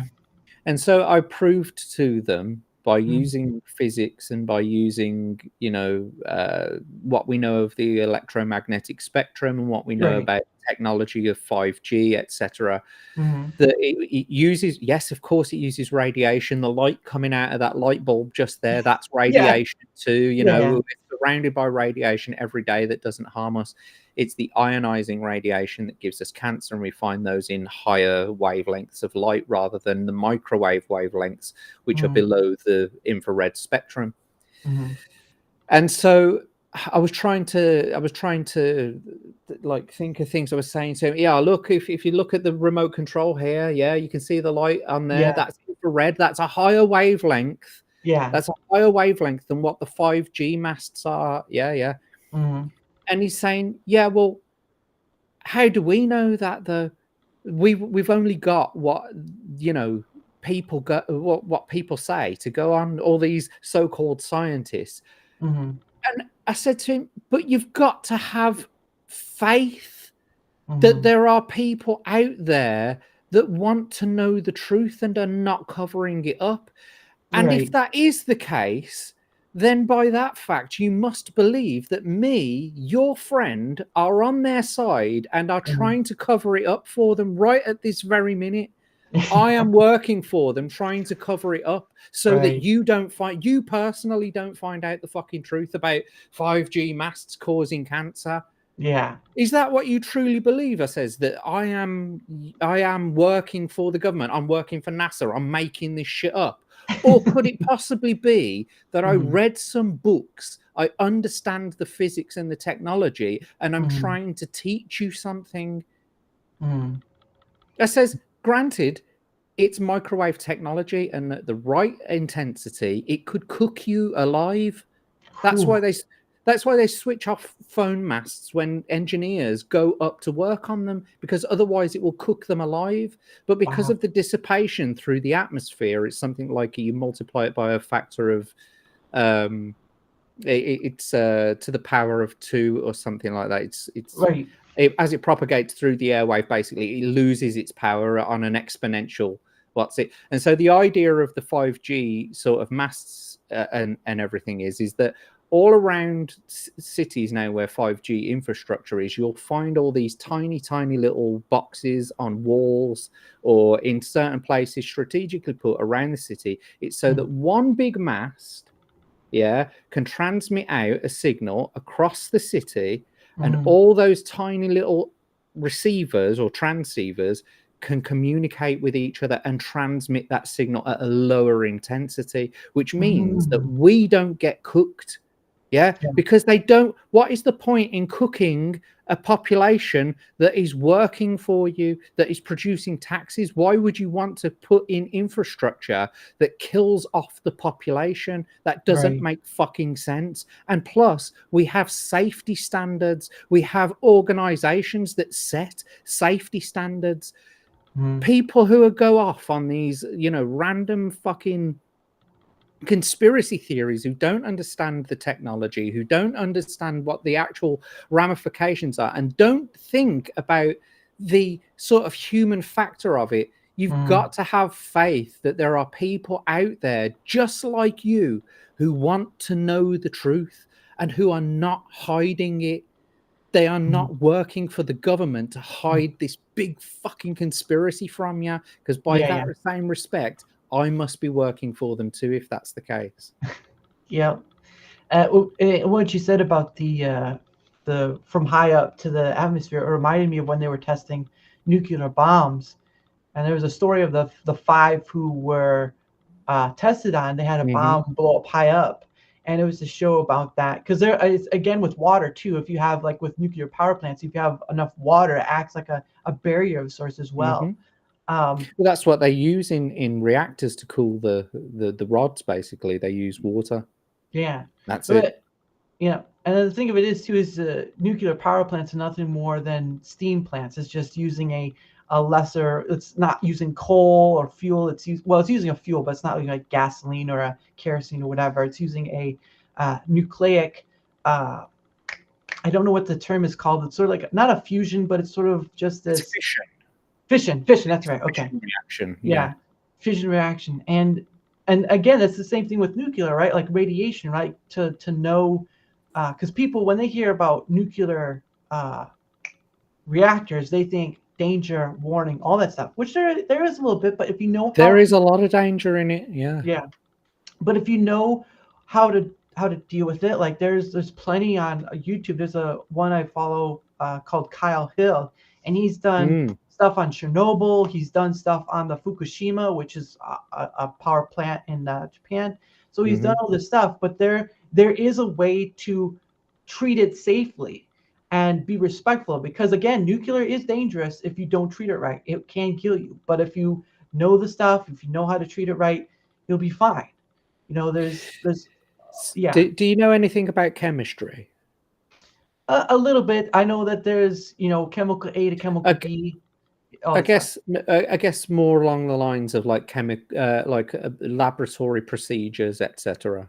Mm, So I'll just sort of give you a little bit of background. When you go into chemistry, mm, there is a heavy emphasis on safety, health and safety, yeah, glasses, mm, gloves, yeah, fire exits, mm, fire suppression, mm, chemical showers, just in case you get yes, something in your eyes or yeah, spilled all over you.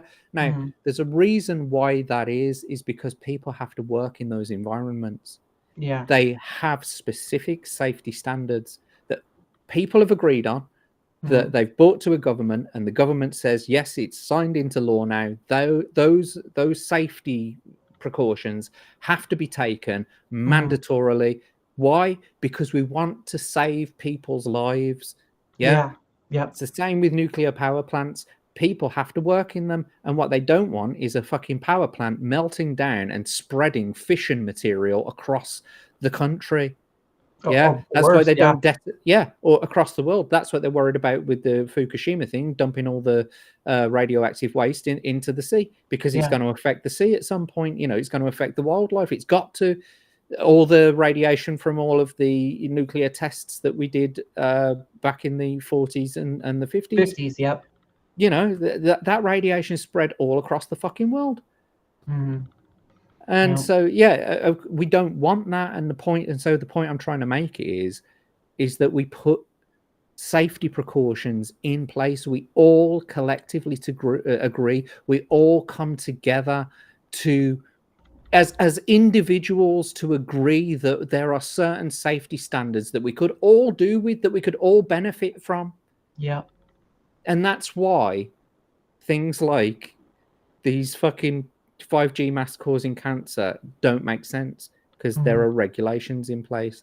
Same Mm-hmm. with the reactors. There are safety precautions in place. We don't Oh yeah. want them exploding. That's why going nuclear is probably one of the safest renewable energy options. Or I say renewable energy, but alternative energy Yeah. options. Yeah.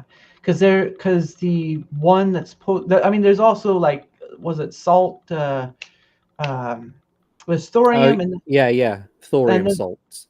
yeah, thorium. There's different forms of it. But again, they also are updating and upgrading as well. Like there's supposed to be a Gen 4 nuclear reactor that's supposed to eat the excess, right? The waste that comes from or some form of another to take care of that waste, because you have to dig deep and you have to whatever. Um, but yeah, if you learn about it and you respect it, you're not gonna suddenly perish in flames or whatever.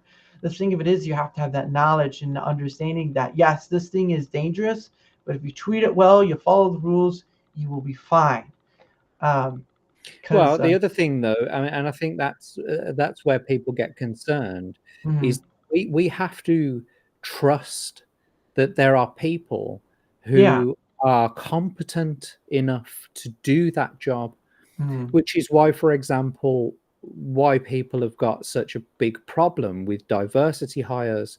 Because when you start delving into a pool where you don't have as many people, Mhm. now you're accounting quality for quantity.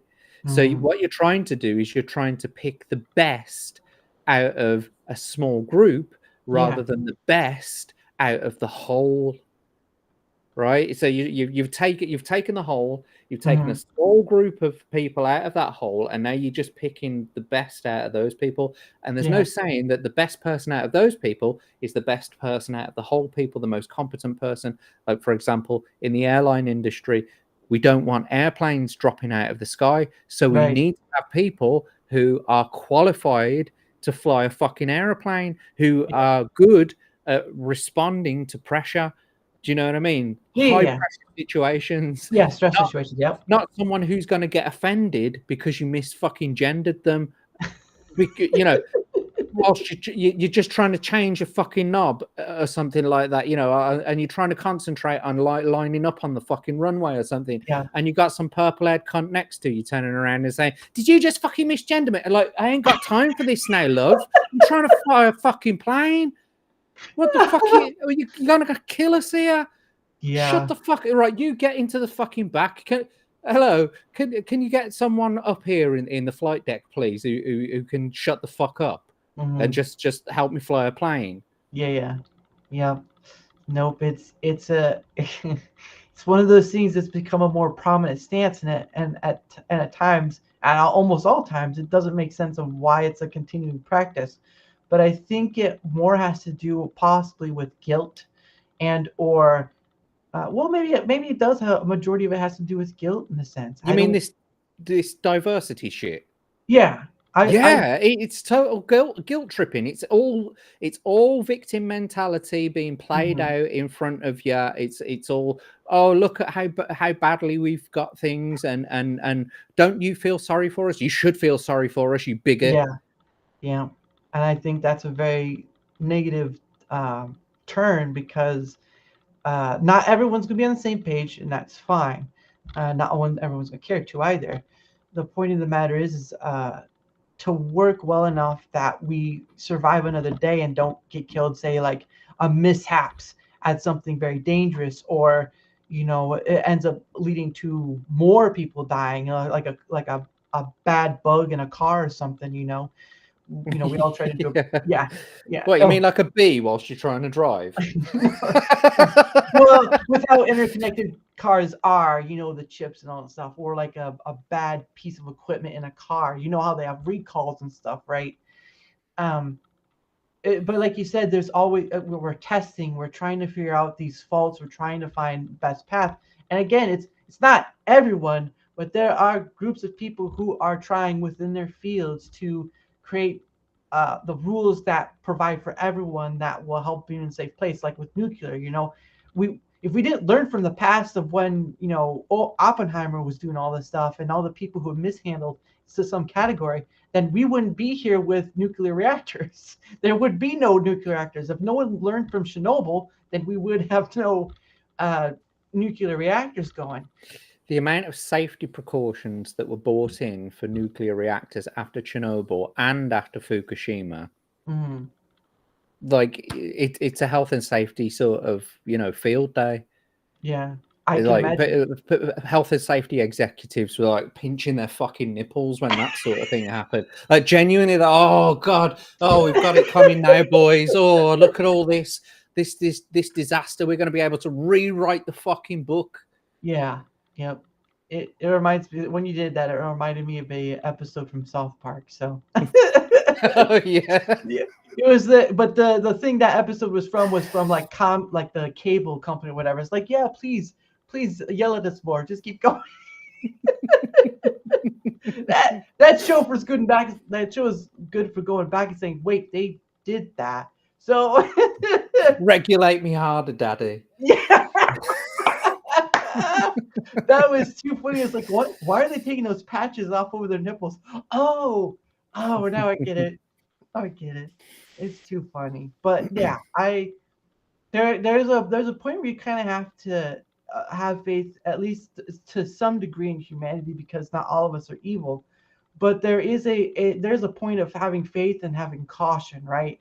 Because you can't just go out willingly trusting everyone, right? You wouldn't trust someone who's been in a serial killer with babysitting your kids. It just doesn't work out that great. Not Well, put it another way, two people two people who are trying to explain something to you. One of them is explaining it to you and they're being completely truthful about it because they know about the subject. The other person is talking to you from a place of like anecdote or whatever.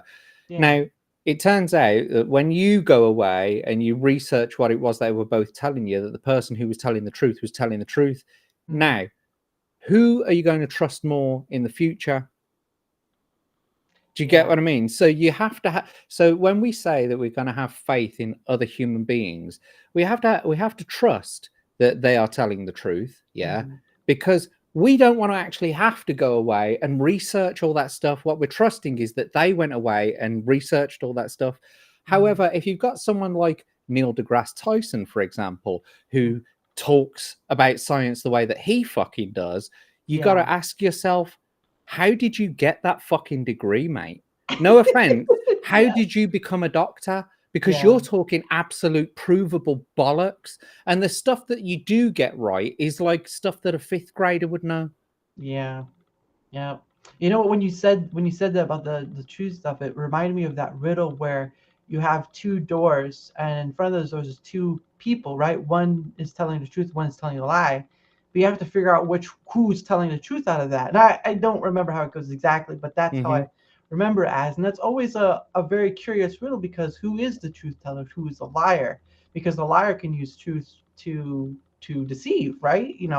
That's how that can go as well. So it's a very quandary of humanity itself, when you a very nice thought experiment, right? When you have something like that. And I think a majority of riddles at times are a thought experiment, because they tell you to stop and think about what you've been asked.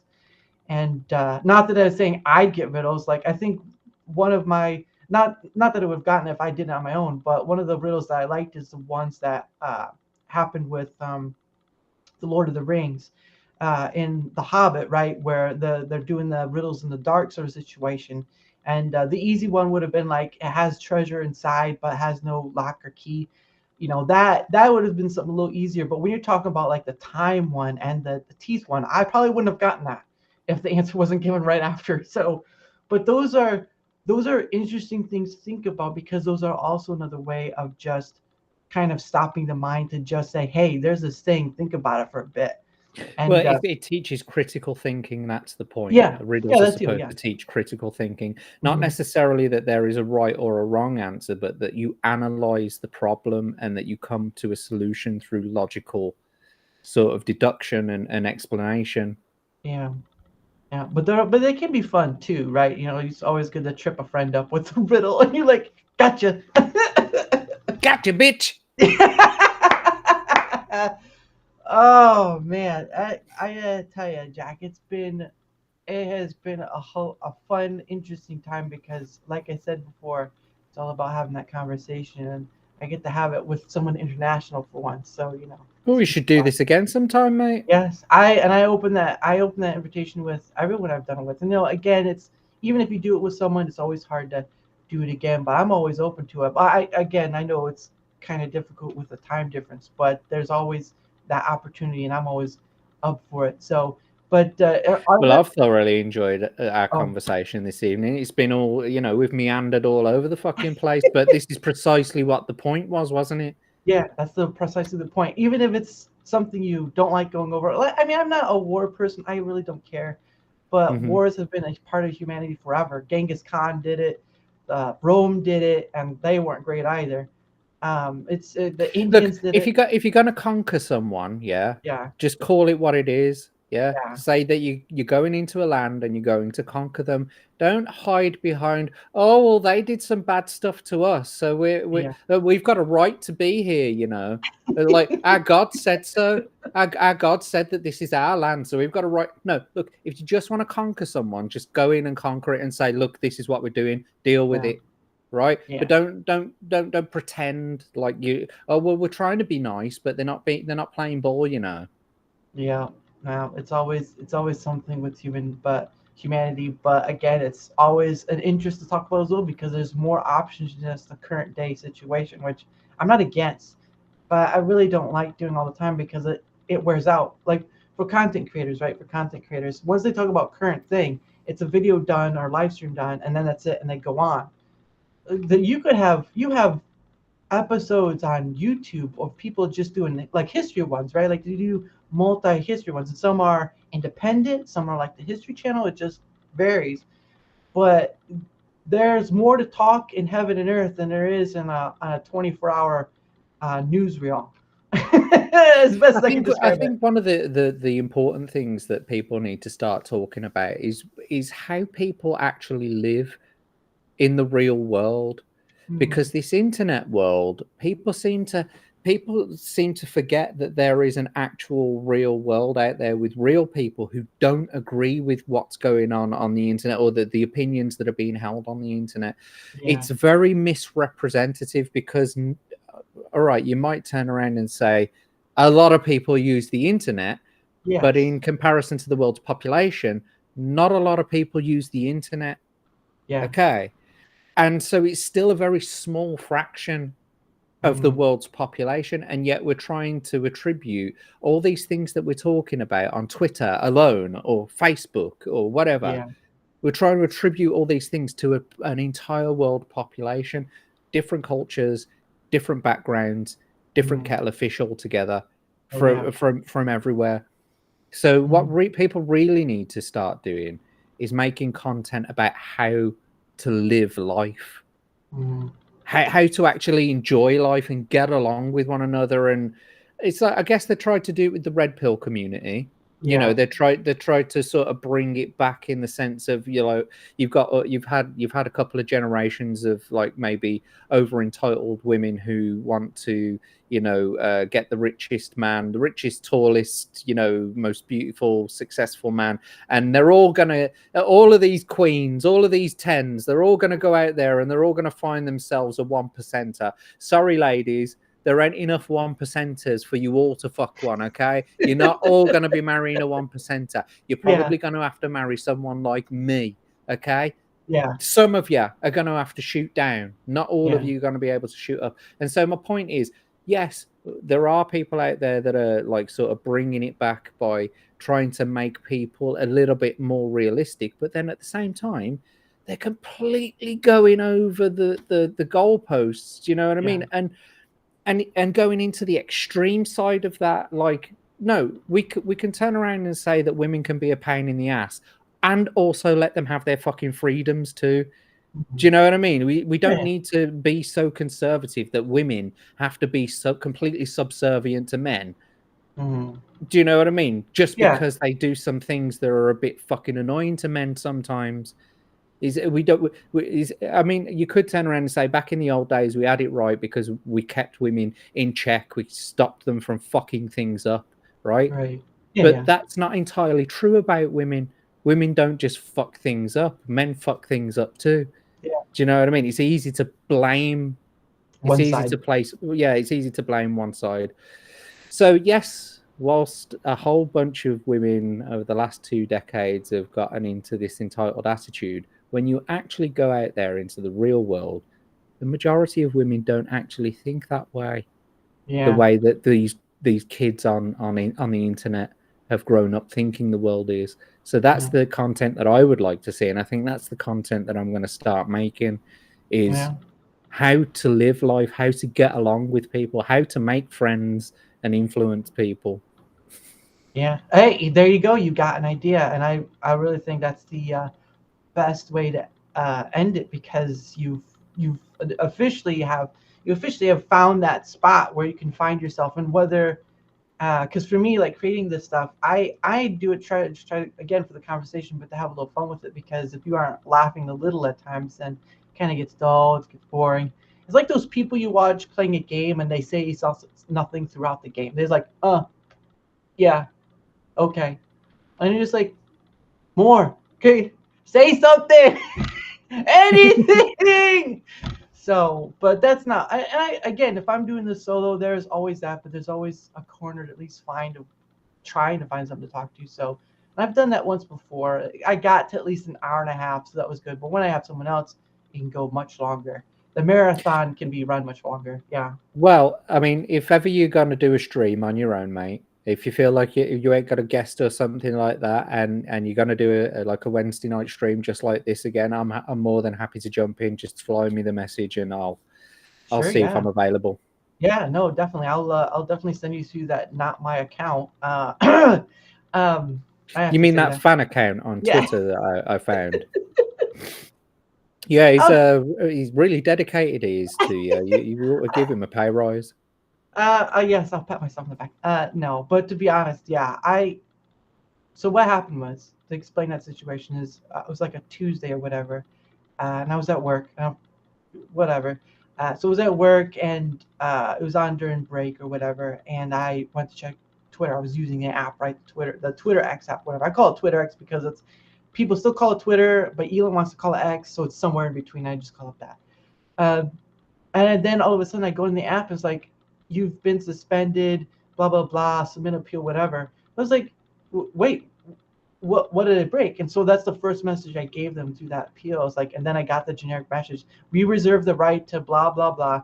I was like, but that's not an answer. What rule did I break? And so I think I'm on my fifth or sixth attempt, still the same answer. And I've gotten no answer of what rule I broke. And I'm just like, you and that's a danger I've had for content creators. Like, don't put all your stuff on one platform, multi-stream, get it all out there. I mean, with Twitter, you can get away with What making them you account. think is fair is neither here nor there because they are private companies and they have their own policies and you Mm-hmm. agree to them when you sign up. So even on Rumble, they Mm, reserve the right to kick you off whenever they fucking want, and they don't really have to give you an explanation. It's just a mm, courtesy. mm. Yeah, That's what people don't understand is that, you know, you're used to having all these sort of checks and balances, but when it comes to a private company, they don't have to Dara. give you any. They don't have to give you any fucking explanation whatsoever. If it was a government-run thing, yeah, they'd be accountable because it's taxpayer money, but it's a private company, so they don't have to do a fucking thing. Right. Yeah, it's one of those things. But So diversify yourself.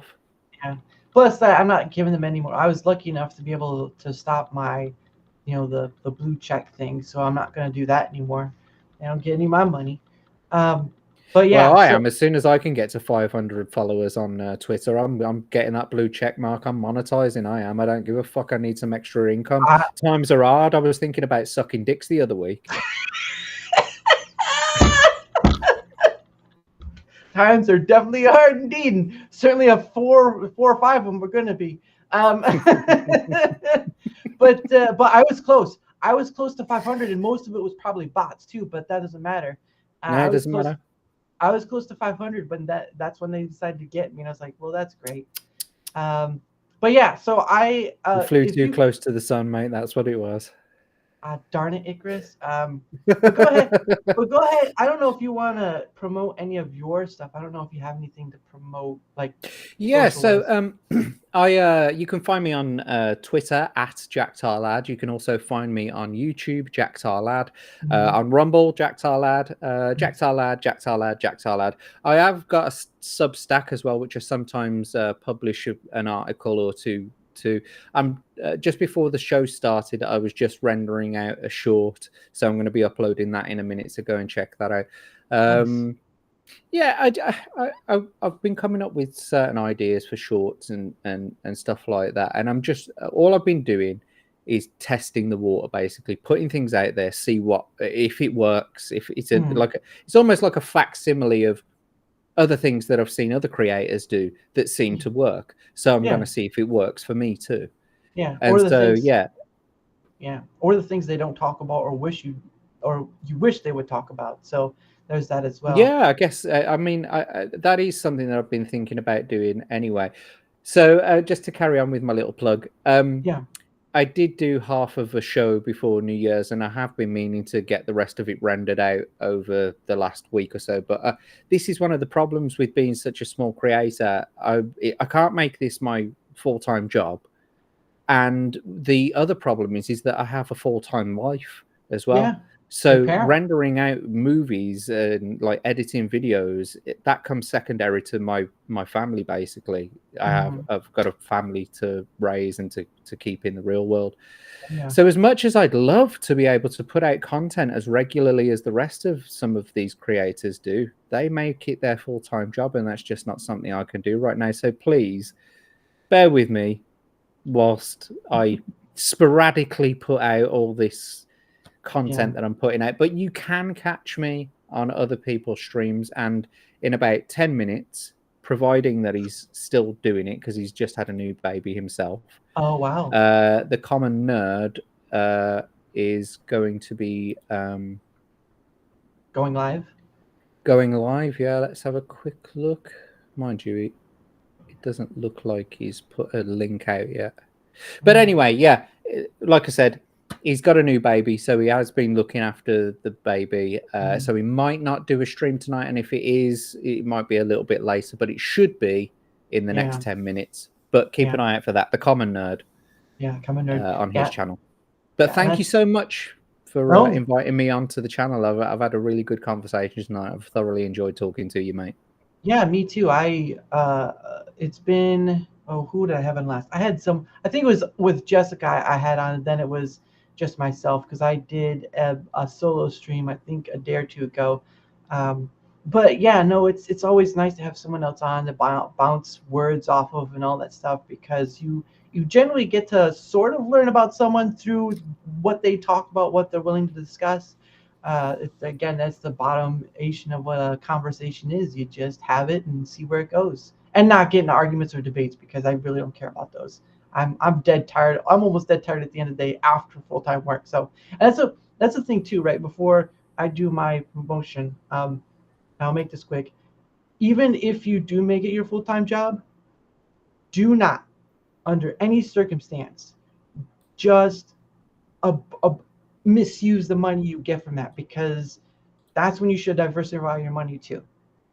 And you should always have some sort of out or rope just in case something happens, because like you said, if they can take you out one, if they take you on a platform, and it's like YouTube, right? If your big money earner is YouTube and they take you out or they stop you on a demonetize or whatever, guess what? Someone's got to go work at a store to get some money. So And the thing is, it's at almost every level, because you could turn around and say, well, fine, I'll go and make my own platform. Yeah. yeah, Where are you going to host that platform? On yeah, Amazon Web Servers? yeah, You're going to have to try and find some Russian, service maybe that yeah, won't just cancel you on a whim because you've had an opinion that they don't like. It's at yeah, every fucking level. You've got no way of no real independence in this. yeah. There's no real way to ensure security Yeah. It's in it's like doing this streaming malarkey. it's like saying, and I think that's what an easier format, instead of doing videos, because I used to do that, you can just live stream for a little bit and then go from there, because I think that's a more easier format. I don't really edit videos, and before I did this, I just recorded videos as they are and then sent them up as they were. I just don't do Hmm. that very well, so having this is a lot better. But I do know that sometimes for the algorithm purposes, that works well too. I just don't care about that point. Um, but yeah, so I'm at Dara at Rumble and YouTube. Those are the only two platforms I go to for now. I think I should be fine. I'm not just at one. I have the fan account at Twitter X, at Veramoose, and I was scrolling them down earlier. So if you saw that, uh, that's where you can go. At Veramoose, it's VERAMOUTHE for the Twitter X one. And again, I like with Jack here, I open my door to anyone. Of course, if you're respectful and civil, we can have a conversation about almost anything, as you just saw for this past almost 3 hours. So you just for the past 3 hours, it's been about Queen Country and then nuclear radiation. So we went a long way around. So, but anyway, but yes, thank you, Jack, and I will Thank you. keep that. Yeah, I will keep you in mind for next time. I don't know when that will be, but there will be a next time. So thank you all. I appreciate you all, because I'm gonna stay humble about it. So anyway, see you all next time. Go Take care, follow. everyone. Yeah, go follow Jack on the Common Nerd stream if you want to see him there, or chat to him. He might be in there. So all right, see you all next time. Bye. Take care.